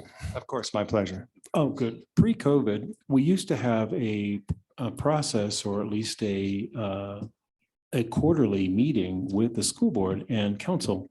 Can you speak to what your desires or vision is for that? And Sure, would and just I like think the to- commissioners illustrated that as well this evening. I would be happy to meet at the time that you all would find most pleasurable. Part of the challenge there is making sure that we have topics that are really exciting for everybody in the room. And so I've oftentimes done it with my previous superintendency on safety and security, or on access and egress, like we've talked about this evening. There are topics that really make sense for communities to come together on, that we all share. And so I'm happy to do that. And whether that's a whole board or that's myself, look forward to our work together in the future, however we can try to do that. Dr. Neal, I'd just like to share that the quarterly meetings that the commissioners spoke of earlier and what you're speaking of now, historically, we've done that as a group. And we've also invited the fire department and the ambulance district, the county, the city. And we've come together to share just what you're speaking about. And those bring opportunities for those economies, like you just spoke of with the paving and things that we're doing and that you're Right. doing, and to capitalize on those opportunities. And I think that gives us all an opportunity to have those conversations, and we all took turns hosting them. So that's what I would hope that we would do, because I think we all have great information to share with each other. in a We would be collaborative format. honored to partner. I would also speak to Mr. Lawson. We've had a lot of conversations about our staff working together, and we actually at our regular monthly at leaders meeting, yours truly comes over and we spend time together as a group to look at some of our bidding processes and how we're doing. I know Kip and our IT guys have kind of connected on the fiber information. So, but it'd be great at the executive level or the electorate level for that to also be a part of our work. I'd be happy to help accommodate that. And I also look forward to serving in that capacity in the next few years as well, as we'll be here in Woodland Park. Thank you. Thank you. Thank you. And I've already reached out to the county to start looking at some dates for that meeting too. That's great. Great. Hmm. The one other thing I wanted to add about the public speaking thing that I forgot to say earlier, because I just keep forgetting things about public speaking for some reason, You'll is get the Zoom audience members. The audience members who participate in person must sign up on a list in order to participate on items not on agenda or on hearing items when they want to speak. Zoom is the same way. There's an opportunity to sign up so that the clerk is aware that you have a topic that you want to speak on. So if you're participating by Zoom and want to speak, instead of just raising your hand, because we did get lackadaisical with that also with COVID, you can sign up to participate on Zoom. The clerk will get that information and then she will let me know. So I have a list of speakers on Zoom ahead of time who want to participate. And you do have to have some foresight with it because you do need to sign up. But the benefit of it is if you sign up and decide you don't want to talk, then you don't have to. But if you don't sign up, you may not get the opportunity to talk. So it's always good to just put your name on the list, either in person or on Zoom. And if you decide not to do it, that's fine. But if you change your mind and want to do it, it's better to have your name on there than not. So I just wanted to clarify that for the Zoom audience too. So, because I forgot. Mhm. One day maybe I'll remember all of it as a whole, but not today. So we are on to item number 7, unfinished business, and we don't have any. And item 8, we have ordinances on initial postings. There are none. Item 9, public hearings. None. So on to 10, new business. We are on to 10A, approve resolution 889. And Kip is our presenter for that. I know. No. Bear with me, I'm gonna share my screen for a quick presentation. Okay. Resolution 889, water restrictions. As council will recall, last May we had the same discussion, and I believe last time we had this discussion, it snowed 2 days before. Here we are again. Yep. It snowed 2 days before. Right. Unfortunately, it wasn't enough. So let me go back here. Sorry, I don't know why it started on that slide. Okay, so resolution 889 is to implement level 2 water restrictions. That level 2 water restrictions expired a couple days ago for our last council meeting, and I'm back in front of you to ask for it to be extended again. Quick water overview as why I think we should go into water or level 2 water restrictions. It is our highest restriction. Not gonna mess around with level 1. We're going right to level 2. And I'm gonna explain why. So quick water overview. Our water comes from 3 sources. We have local water, local groundwater, local surface water, and augmentation or trans basin water.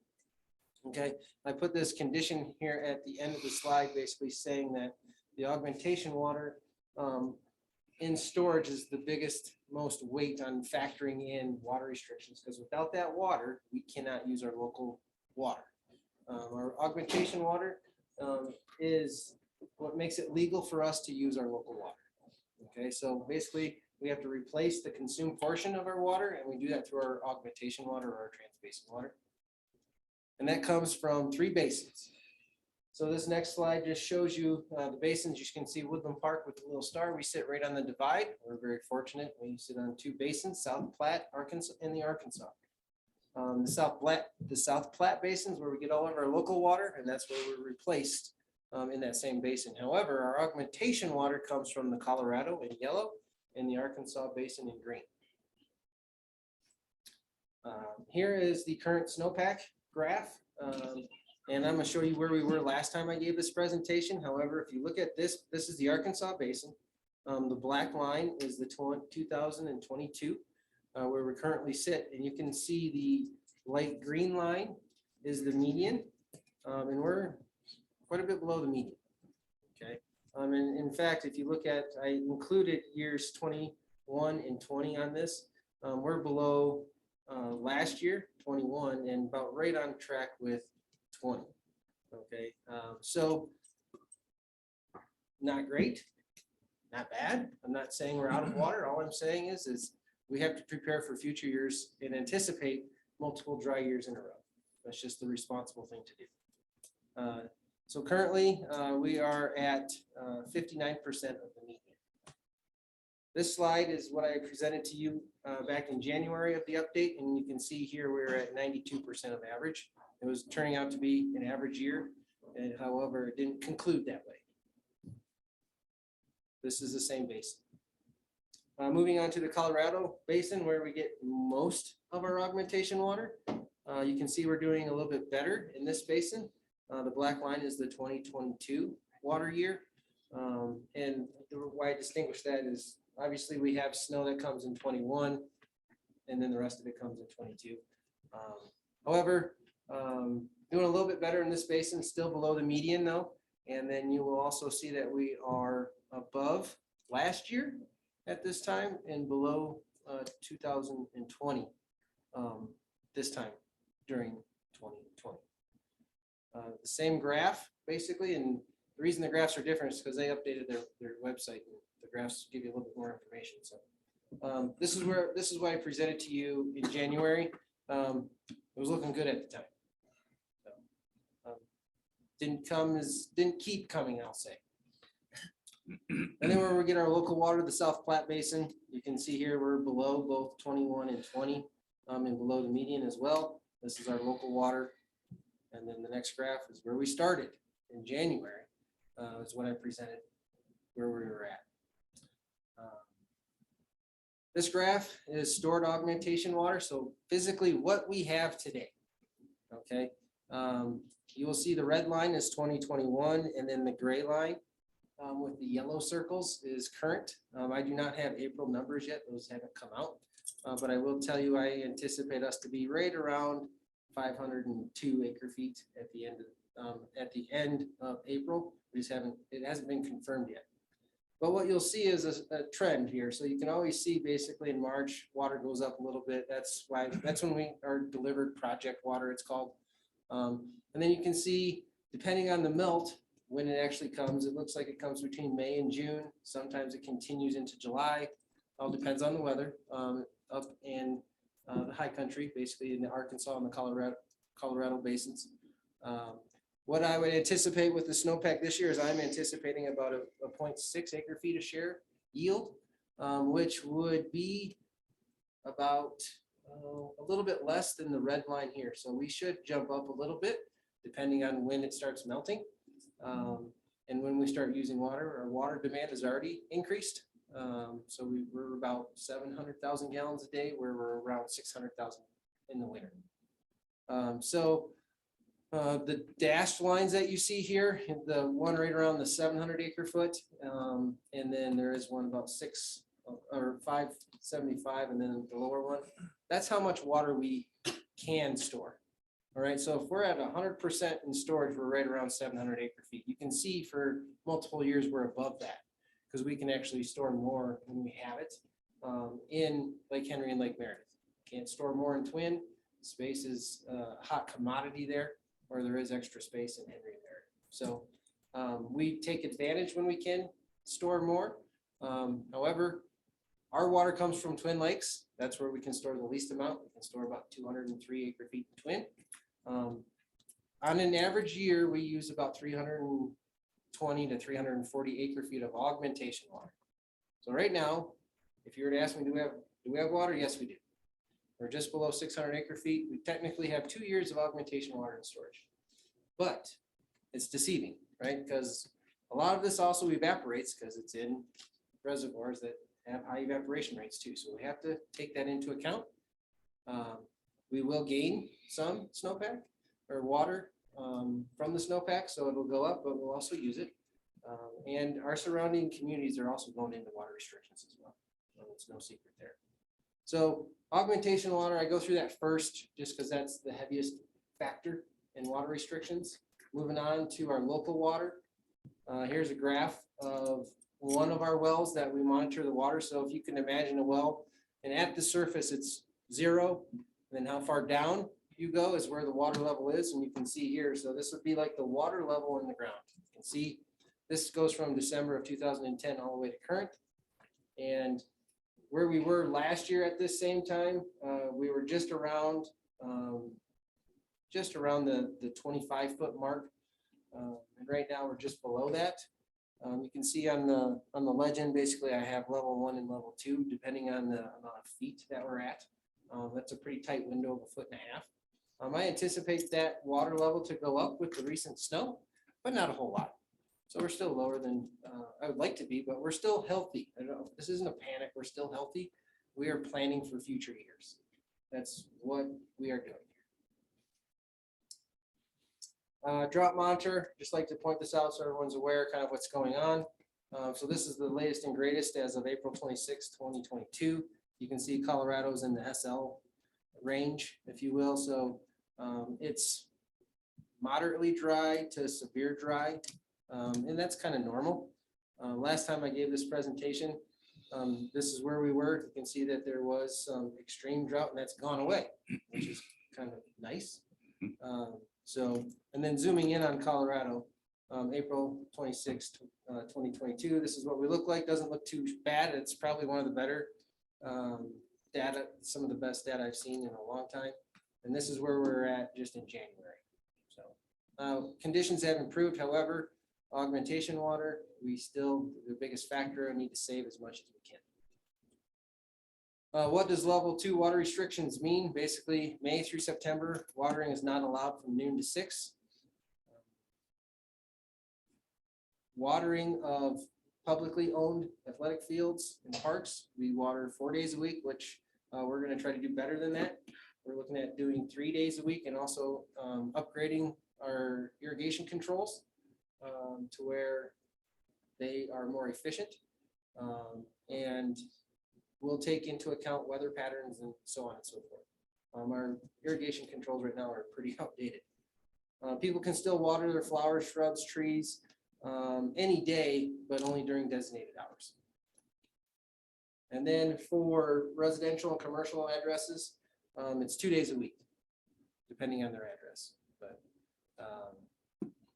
if their address ends in 0 to 20, Sunday and Thursday, then you guys can see the rest from there.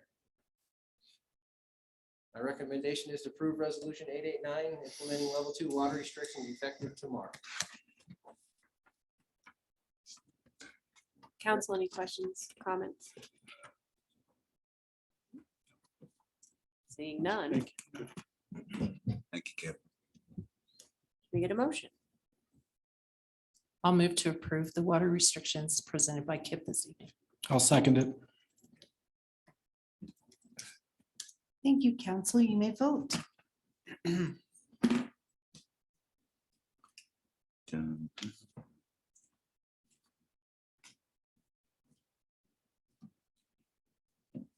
I just want you to know, Kip, you're killing my yard. Your yard should have died years ago. I'll take credit, but it is Mother Nature. Good one, Frank. Well, it should be against the law to water your yard. What a waste. Thank You you, live in the council. mountains. Rob, can you- Motion's passed unanimously. Surfer. Thank you. Thank you. Thank you, council. Thanks for the presentation. All right, we're moving on to item 10B. That is council discussion and appointments of liaison to the current city boards and committees. And Suzanne. Thank you, Mayor. The last council meeting, we gave each council member a list of all the various boards and commissions that council serves on as liaisons. As we do after each election and new council members, council decides who will serve as liaisons on all of those boards. So the boards that we have are PPACG, Keep Woodland Park Beautiful, UAC, Main Street, the CML Policy Committee, PRAB, the SIF, which is the Seizure Investigation Fund, HPC, and the DDA. Mayor Pro Tem, I think, has one more board or a liaison that you wanted to possibly talk about to add to this list, the military one? Yeah, so I was thinking of adding the military liaison position. I know that Councilmember Connors has replied to all of the invites from Fort Carson, not to leave out the other two veterans. But I know that he is retired and not working and has the time and availability. And we get a lot of invites from Fort Carson and some of the other bases on occasion. And I know that he's going, and I thought, well, why not have a liaison, and then he can be our representative and report to us if there's anything that would need to be reported. Military affairs. Yes. So I don't know if, and he didn't know this ahead of time. I didn't ask him. So if he doesn't want to do it, he can say no. Oh, no, I'd be honored to represent the city and do Okay. this. Absolutely. I'm doing it, in this month for Memorial Day. So, Yeah. yeah, it's fabulous. And I just figured we've never had one before that I'm No, aware if of. everybody's in agreement, I have no issues Well, whatsoever. actually, the city manager, David Buttery, really had a great relationship with Fort Carson and the 4th Engineers Battalion and various other, what do you call them? Commands. Thank you. At Fort Carson. I'm sorry. Oh, no, My it's all ignorance good. is That's why we showing. No, need you, it's, Councilmember it's Connors. fabulous. No, it's good. So I just see the Just remember, I'm Navy opportunity, and everything else around here is Army and Air Force. So Mhm. just remember that. but I just see an opportunity for building Water's those just a long way away. relationships like David did. Yeah. And I think that there's great value there. So I just thought it would be funny to put Thank you. Navy in with the Army and Air It's all Force. good. So I've recovered a if lot we, of Air Force. if we're guys. starting with that one as the military affairs liaison, if we start with that first one, is there council consensus for Councilmember Connors to be on that board? Yes. I'm fine with it. Okay, I'm seeing a Thank you. consensus. Okay, I will record that one into the minutes. The Okay. next one would be up for discussion is PPACG. Currently, our primary council representative is Councilmember Zulawaga, and our secondary has been Mayor Labar.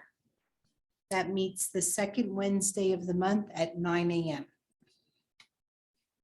And I'm gonna go ahead and start with that by saying traditionally it has been the mayor's role. And Robert, kind of as an olive branch, when you were removed from DDA, I gave it to you because I knew that you would like being on the board and you'd do a good job. And I'm gonna say, for my sake, I would like to take it back as the primary role with that board. And it is traditionally the mayor's role. So I don't know if there's consensus for that. And we also need a secondary, which also traditionally was the mayor pro tem. And that's how I was on it originally, was as being mayor pro tem. So we can open that for discussion. So I might suggest if Kelly doesn't want to do that, that we have Robert just be the alternate. And just flip them. I would enjoy that. I've worked with them before on staff as a staff role. I would be happy to serve as the secondary, if that would be the pleasure of council. Council?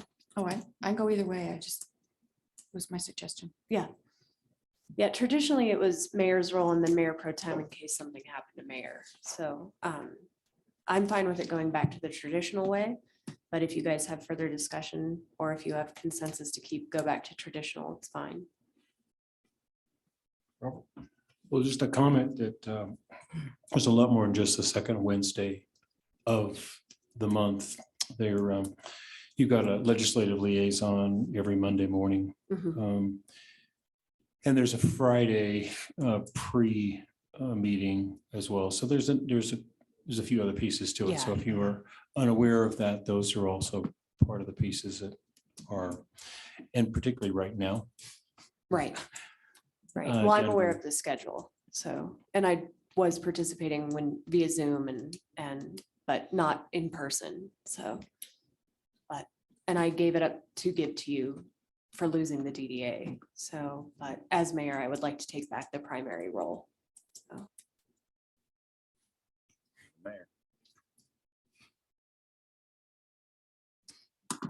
Well, then we need consensus Something for doesn't primary and secondary. So I'll just go, yeah, I'll just go to the back to the traditional way. Okay. I'm fine with that. So am I hearing consensus? Think so. Can you guys just maybe nod your head? Yes, ma'am. Oh, Yes, sorry, ma'am. yes. Yes, There's ma'am. Yes, something. so actually say the word yes. Okay, thank you. So I see, but I see one nod, no, okay. And Kelly, you're But I able to do do see the schedule it. consensus. Okay. Okay, so I have Mayor LaBar and then Mayor Pro Tem Case. The next board up for discussion is the Keep Woodland Park Board. And that was held, that position was held by former council member Alfieri. That meets the first Thursday of the month at 5 p.m.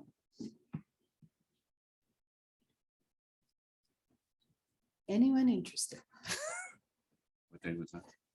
That is the first Thursday of the month at 5 p.m.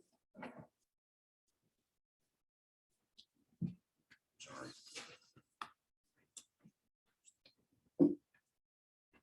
We can move on and come back to that if. there's I'll no do one- that one.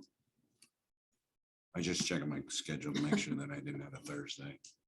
But I do, it's 7, but at 5, I'm okay. Do we have consensus for Councilmember Connors to take that role on? If Yeah, he wants that I'm one. sitting in Stephanie's seat anyway, so Yes. It's your Okay. seat. Yes. my seat, it's my seat. I'm getting a new seat. Okay.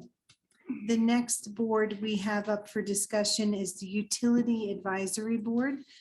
Currently, Mayor LaBar is on that. Kip has shared with us in the past, there's been 2 council members on the Utility Advisory Board. That meets the second Tuesday of the month at 4 p.m. a few times a year. This is a good one for you working folks. Yeah, so I Yes, I think you've expressed an I've interest. expressed an interest. I talked to Kip about it. And I know Frank has expressed an interest. So I was thinking that Frank and I could be the 2, but that's. all I'll yours, agree with Stephanie. that. Unless Robert Is wants to there- be on there. Robert? How often do you meet? Sorry. We used to meet a lot more to handle things as they came in front of council. There hasn't been anything the council has made us do or asked us to look at. So last year we met once. Busy board. So, but there are things that are coming up, that will need to be looked at. So typically it's the second Tuesday of the month. But our chairperson has kind of gotten different jobs, so sometimes it changes a little bit. But we try to work with the whole committee on what's most available for everybody. I think it's the best board. Well, It's the most informative. It's the most interesting for It sure. is. No offense to the other boards. You learn a lot. Yeah. Water. Yeah, I'll give that one up because I know that there's, Sure. So do we have consensus of Councilmember Nakai then? yeah, and Robert, you were interested? Yeah, who else is interested? Okay. I Frank- was, think but Frank. feel free, but- my friend, feel free. Well, you've got 2 other boards going on. I know. Yeah. You're probably good. Okay, so do I hear consensus for Councilmember Zulawaga and Nakai? Yes. Yes. Yes. Okay, got it. The next board is Main Street, and currently Councilmember Nakai is serving on that as the liaison. They typically used to meet the 4th Monday of the month at 6 p.m., but from what I understand, they're on a pause. That is correct. Okay, We're working on getting it off a pause, but. So if there's no complaint, if there's nobody else that would like this, I would still like to maintain the liaison. As they have asked me to. Does anyone else? I'm looking at you I guys. doubt there's. I don't think there's anybody else that wants to touch it. The only other person that I would think maybe might have some interest would be David, but No, I I'm want not to do gonna the push historical it on. preservation. Oh, there you Okay. go. Okay. I like the history stuff. so. Okay, so do Well, I have a consensus for Councilmember Nakai? Well, That's I fine. just It's want like to pulling make a comment teeth, right? about Yeah. Main Street. Main Street is temporarily on hiatus. And I know that the city manager is working with some things in terms of economic development and stuff. So I'd kind of like us to kind of leave it and then revisit it when something kicks in. Because I certainly have an interest in the economic development aspect of it, but Main Street as it sits right now is really doing nothing. So I don't know what your thoughts are on that, but really it's a positional nothing right now. And there are some changes that are happening. I kind of think it'd be worthwhile us talking about it once those pieces are ripe. I'm okay with that if council is, or Leaving it vacant right now and then revisiting it. Yeah, If they go back active again. yeah. Yeah. Yeah. that would be fine. If you end up with some kind of economic development, it could be a different name committee. Altogether. Yeah. Right, and Yeah. so just some additional context on that. I'm going to be talking with all of you together at the May 20th council retreat about priorities. From what I'm hearing informally from you all, economic development is one of those things. So I'd like to kind of unpack that a little bit more at that time, and then hopefully after that, we'll have a little bit more direction, can share that with the folks on Main Street. Okay. And then we can go from there. That's wise. I think that would be fine. That's fine. Fire me. We gained one and lost one. I have no problem with Catherine being appointed so that she can work through that reinstitution, but I think that might be a smart move. I Having somebody in think place to so. Help the city manager to get everything I together. agree. But I do not know what the consensus is. here. Oh, we actually don't Just right now. give me We're something. still yakking. So it on sounds like we're saying that we might need to go ahead and appoint anyway. But so I that hear as we're, two saying that. I don't yeah, know what. getting it back, Okay. and working with Michael. So Do So we let's do want to leave Councilman Kai there and then Yes, revisit? I agree. Is that maybe trying to? I mean, we I can like always buy Val for revisit it Suzanne later. here. I agree. But I would like some counsel to help Michael with this to make sure we're on the right track. Okay. If we do need to revisit it, we certainly can. Right? Mhm. I mean, there are committees. The next board up for consideration is the CML Policy Committee. This one, we do need a primary member and a secondary member. And this one, this board's very, very important to the staff to have liaisons on there from council that can bring to us any legislation that CML is looking for, or looking to lobby for, get our opinion on, attend the CML meetings. And also this person, whoever is the primary, will be the person that votes on the issues on the policy committee. So when do they meet? And I'm assuming they meet in Denver. Yeah, but a lot of it is via Zoom. Yeah. Okay. Mhm. It's been been it's Zoom. been Zoom. And Okay. I personally, I'd like to keep the primary position. I like attending it, and I did the Zoom meetings and votes for last year, and So when are the meetings? they're actually kind of random. Yeah, they're not So scheduled. they're not scheduled, and sometimes I can get an email like Wednesday night that they have something Okay. Thursday morning. I was interested in being the second on this one because I'm taking all these CML courses. So Getting the Muni League credits. yeah, He wants to be a I'm graduate. trying. I want to be a graduate. Robert, are you I think interested in this? I think Val was, or Val got all the Val wants to credits do it. too. Well, No, we they need an an alternate. too. We need an alternate, so. So Frank offered it up, but he said that. to ask. I'm happy to stand in, but I have to tell you that as far as CML goes, I have a philosophical problem with this. Okay. There you So I'm go. happy to stand in, but I just find that their agendas are, best part of CML is interacting with other elected officials. Absolutely. But the policies they come out with, I'm challenged in terms of the principles of what I see. Yeah. So It should if be I have an impact on that, Frank then. Then it should be Frank. that's a possibility, but otherwise. Okay, so we'll stick with Frank then. Yeah. Okay, do I hear? Thank you. Consensus, okay? Yes. Yes. Thank you. Frank, The you're gonna be a next- busy boy. No, not really. The next board and commission that we have up for consideration is the Parks Recreation Advisory Board. Currently, that is Councilmember Case, and that board meets the second Wednesday of the month at 6:30 PM. And Kelly, you have expressed interest in maintaining that, correct? The board has expressed interest in maintaining me there. They've asked that I remain. Why? I have. Somebody some- likes you? They like me, I Yeah. think. I don't know. We'll let Dawn and Dawn Terry is doing this. confirm. Yep. Terry shrugged her shoulders. That's because she's mean to me. Yeah, I'll support Yeah, that. so I Do support we that, have a consensus to Yes. keep? That's fine. The next board for consideration is called the SIF Board. That's the Seizure Investigation Fund. That is currently occupied by Councilmember Case, but I believe that she's never even attended a meeting they meet so infrequently. Well, and over the years that I was the finance director, I did account for that and was involved with that because it was more active then. I don't know, maybe Chief might recreate some activity there in those funds and maybe some participation in that. So Conveniently, he's here. but I don't that. have to be there if anyone else would be interested in that. I only want to know when they're doing the Ferraris and All right, so I wanted to make sure we all understand that we're talking about the same thing. Can I presume that this is some sort of local asset forfeiture fund? It is. Okay. And it's a district or a regional. Okay. I can tell you that if I have my way, that fund will get some traction. Good. The sheriff and I have talked already about different initiatives on the county level involving some of our folks on a temporary assignment that would allow us the opportunity to enjoy some of those funds. We have in the past, but it's been a long time ago. Matter of fact, I think Mr. Lawson will probably nod an approval that he and I have spoken about that too, because as you know, there are certainly avenues there to get things done in that, Sure. let the drug dealers pay for it. I want my So Ferrari. So Kelly, do you want to keep it then?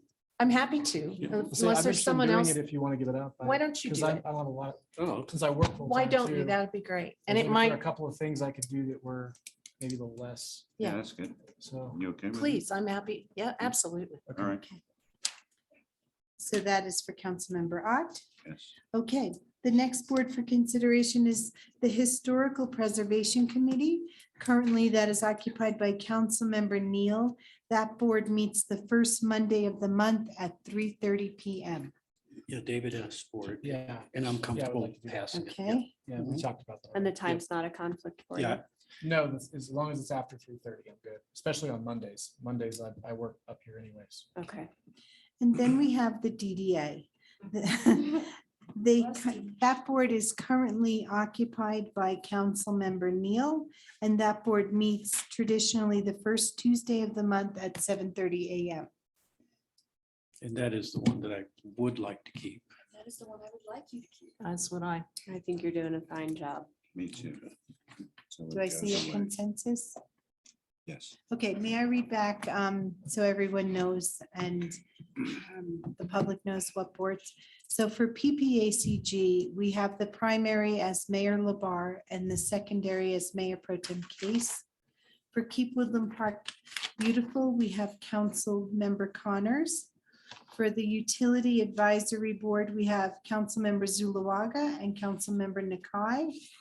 For Main Street, we have, for now, Councilmember Nakai. The CML Policy Committee, we have the primary being Mayor LaBar and the secondary being Councilmember Connors. For Parks Recreation Advisory Board, we have Councilmember Case. For the SIF, the Seizure Investigation Fund, we have Councilmember Ott. For the HPC, the Historical Preservation Committee, we have Councilmember Ott. At DDA, we have Councilmember Neal. And for our new committee, the Military Affairs Liaison, we have Councilmember Frank Connors. Have I missed anything and is in council agreement with all of this? Yes. Yes. Thank you. Frank, you are going to be fair with the Army, correct? Absolutely, sir. And the Air Force, absolutely. I've taken all their pilots out of the water for many years. They're just gonna tease them anyway. Don't worry about it. You ever take an astronaut? Actually, we used to run the pool at NASA in Houston.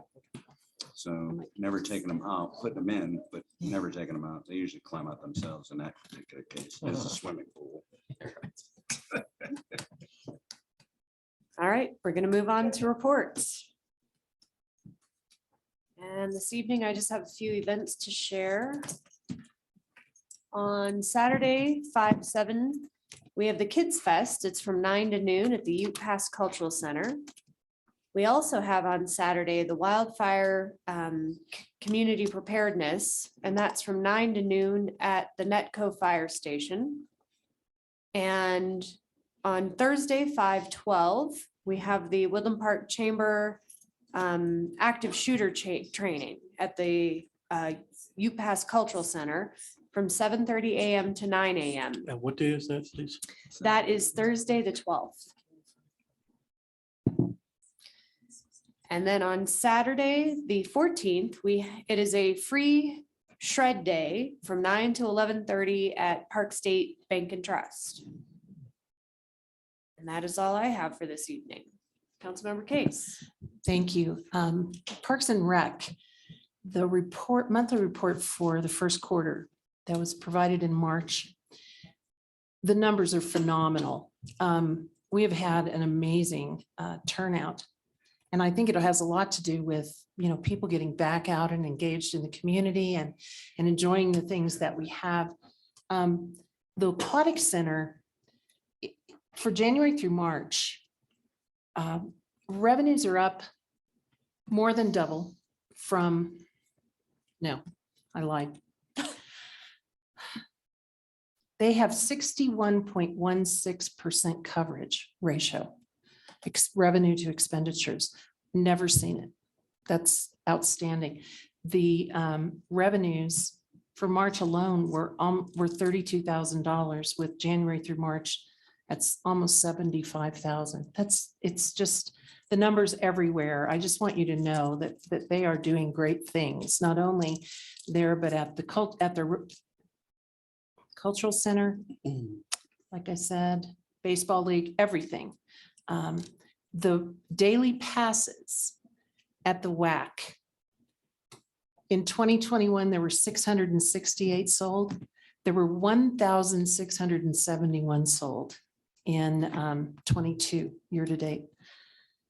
That's like stunning. Anyway, I just thought you guys would be interested in hearing how exceptionally well our Parks and Rec teams, our staff is doing with all their programs. So more to come. I won't bore you with a lot of numbers, but they are remarkable.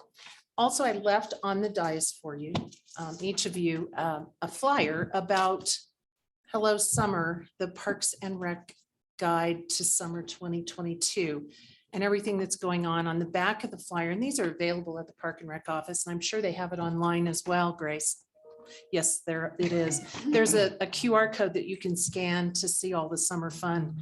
So there's lots of things to do, and the weather's starting to get beautiful. So just wanted to share this with you all and share it with all the people that you know. Weather's getting beautiful. Where's the ice skating and the snowboarding Now. for this summer? This is helping Kip with the reservoirs and the water and the. Anyway, thank you. That's all I have. Councilmember Connors. And just a few dates for Memorial Day coming up. So the first one will be May the 26th at Gate 1 at Fort Carson. They're doing the Warrior Memorial. On the 28th, Saturday, here in our cemetery from 10 to 11, we're going to be placing flags on all the veterans' graves. Then there'll be a flag ceremony at on the 29th, the VFW will be doing poppy sales at City Market from 9 to 11 for our memorial for the veterans. And on Veterans Day, the VFW will be doing a flag ceremony at the Lions Park, which is on the corner of 24 and 67. And that starts at 7 o'clock in the morning. Sunday, yeah, that's Memorial Day. Mhm. And then followed by a memorial ceremony at our cemetery for the veterans on Memorial Day, starting at 11. That's all I got. Thank Very you. good. Councilmember Nakai. I have nothing. Councilmember Neal. I do have two liaison reports. Okay. The first one is from the Historical Preservation Committee meeting from Monday, May 2nd at 3:30. I didn't write down my notes on it, so I'm going off the cuff. We had some problems once we received the $12,000 for the asbestos abatement in the Woodland Station train station itself. We could not locate the the bid, the contractor in bidder for a couple weeks and the transition from Sally to Karen. We have located the contract. We now know who had put in the $12,000 bid, since we now have the $12,000, and we are engaging to get that contract moving so we can begin phase one, which is the removal of the asbestos, so that we can then start looking towards the second phase, which is turning it into a museum. Very good. Okay, the second thing from the historical preservation is just a reminder that we have the Mary Green Pine Tour on July 6th, 16th and 17th. That is the home of the Cusacks, who, for those that know some history, they were the king of the billboards from Chicago. He built a big mansion up there, and the tour goes on once every 3 years. This happens to be the third year. Tickets are $30 per person for members. This is a slight amendment from what I already read. Non-members, it is $35. If you can get 10 people in a group, it goes back to $30. And the other amendment is the tickets sale begins on May 19th, not the 16th. And all you have to do is go out to the Ute Pass Historical Society website if you want to reserve or purchase your tickets. Okay, the second liaison is with the DDA board. It was held on May 3rd at 7:30. We had an incredible Woodland Station update from the developer that we had been in a verbal exclusive for 90 days. We call it the Mike Williams project. I do have copies of the presentation for anybody that would like to get a copy. What was exciting is they came up and presented the previous proposal. They had done the financial crunching of the numbers and came to the conclusion that their original proposal with the land that they own or would be obtaining probably would not work. They contracted with another company who came on board, put together a proposal that the numbers do look like they will work. It's a combination of mixed use buildings and townhouses. The mixed use would address some of our comprehensive plan goals, which would be to add some restaurants, some additional shops, as well as some dwellings in the upper stories. And then the townhomes would be available to address some of the housing issues. So the board was, the board did give the consensus to continue to move forward with the concept so that it could be a little bit more meat on the bone could be fleshed out. They did not extend the exclusivity. It was a verbal that we have put it on a pause for 60 days while the lawyers from both the DDA and Mike Williams group can formalize an actual exclusive document in writing that we can then evaluate. It had been a handshake, but we are putting that on pause. So there is a very brief period of time, 60 days, where other projects or other developers could actually come forward and we would listen to any presentation.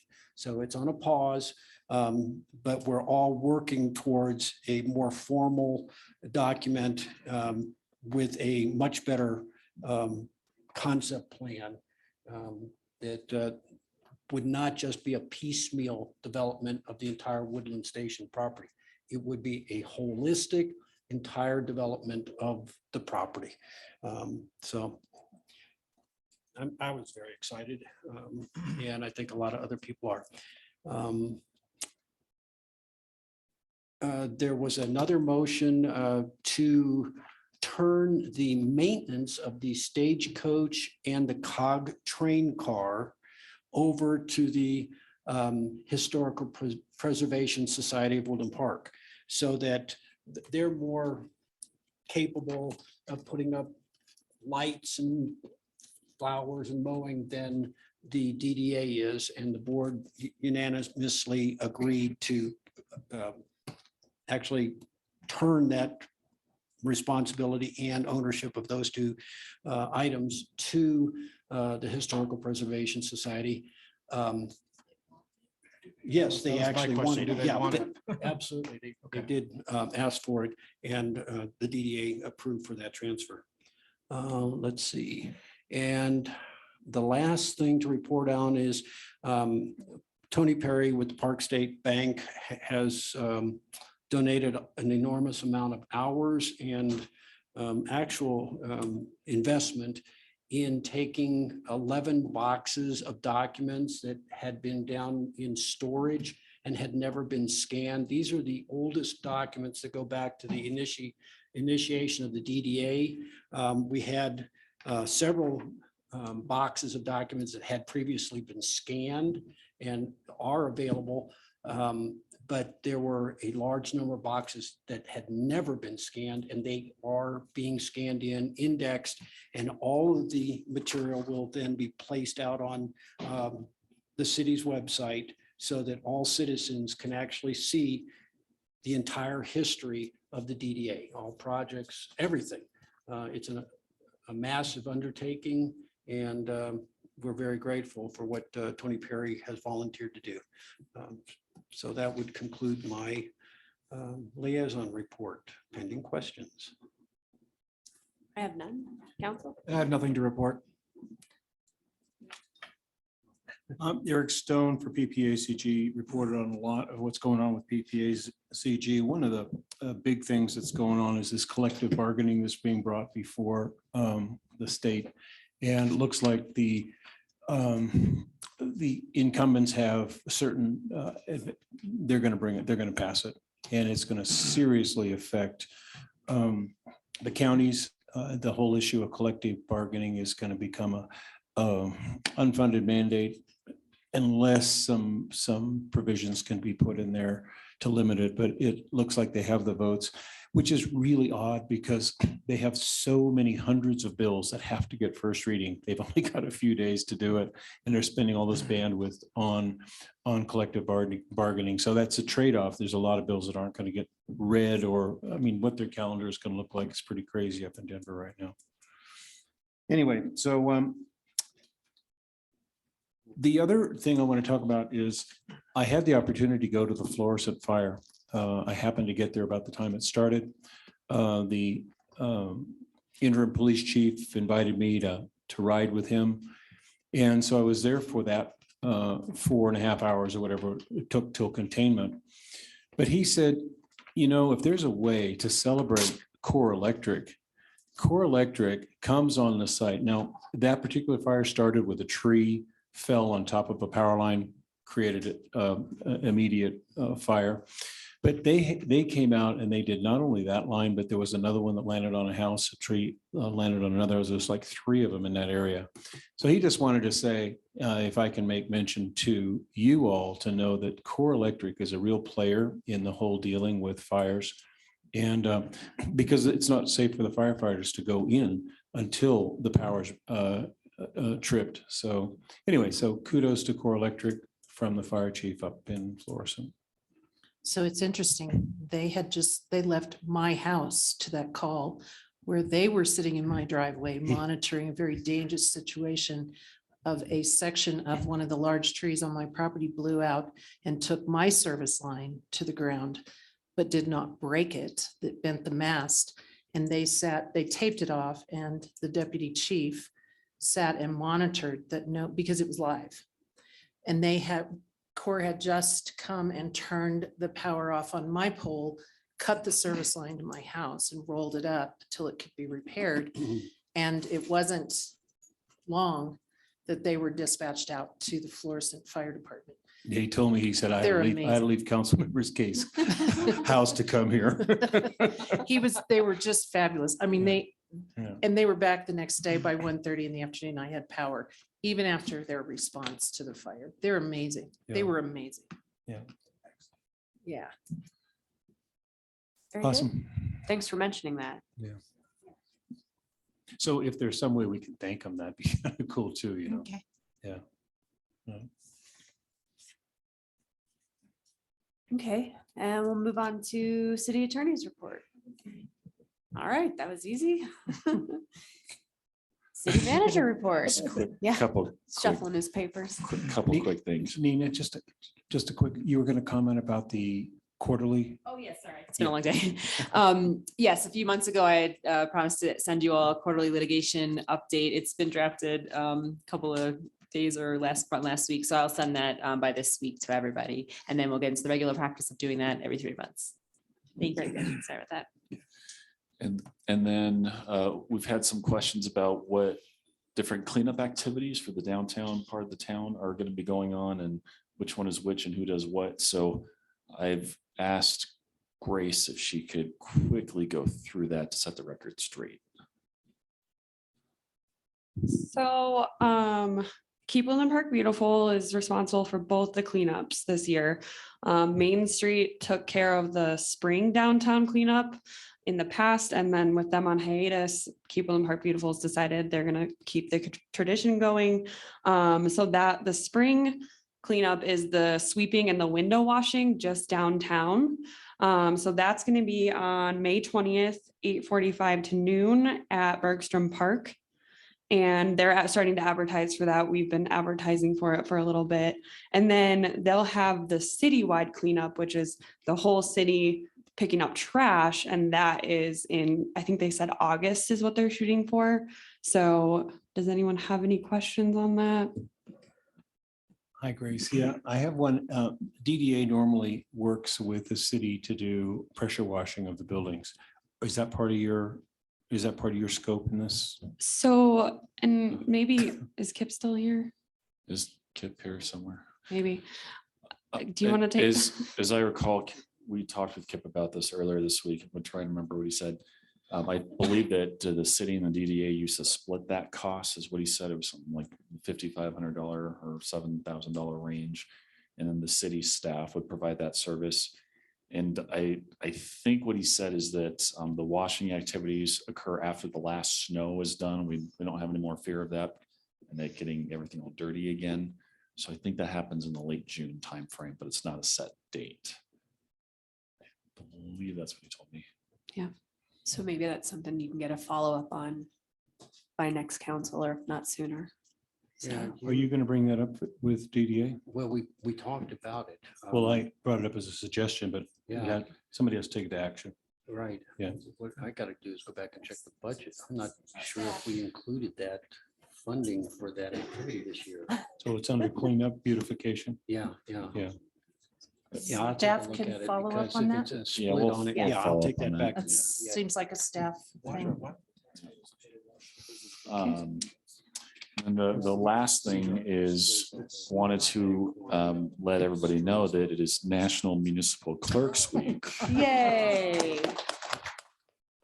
And our theme this year is don't be a jerk to our city clerk, which no one has been. It's a big sign in my Thank you. office that says don't be a jerk. We should be able to hang it under your name tag there. Not that anyone's really ever been a jerk to me, so it's just kind of fun. So wanted to recognize Suzanne for all the great work she does and keeps us going straight. So She did thank you, very Suze. good. Phenomenal. Do you have a dad joke? So I had a few minutes earlier this week and I wanted to do an experiment. So I went on Amazon and I ordered a chicken and I ordered an egg. Which game? I'll let you know. You know, Robert will remember to ask you, so. Yes, I will let you know. That's all. Very good. This meeting is adjourned. Thank you, everyone. Whose candy is this? It was trying to tempt me the whole meeting. What's in there?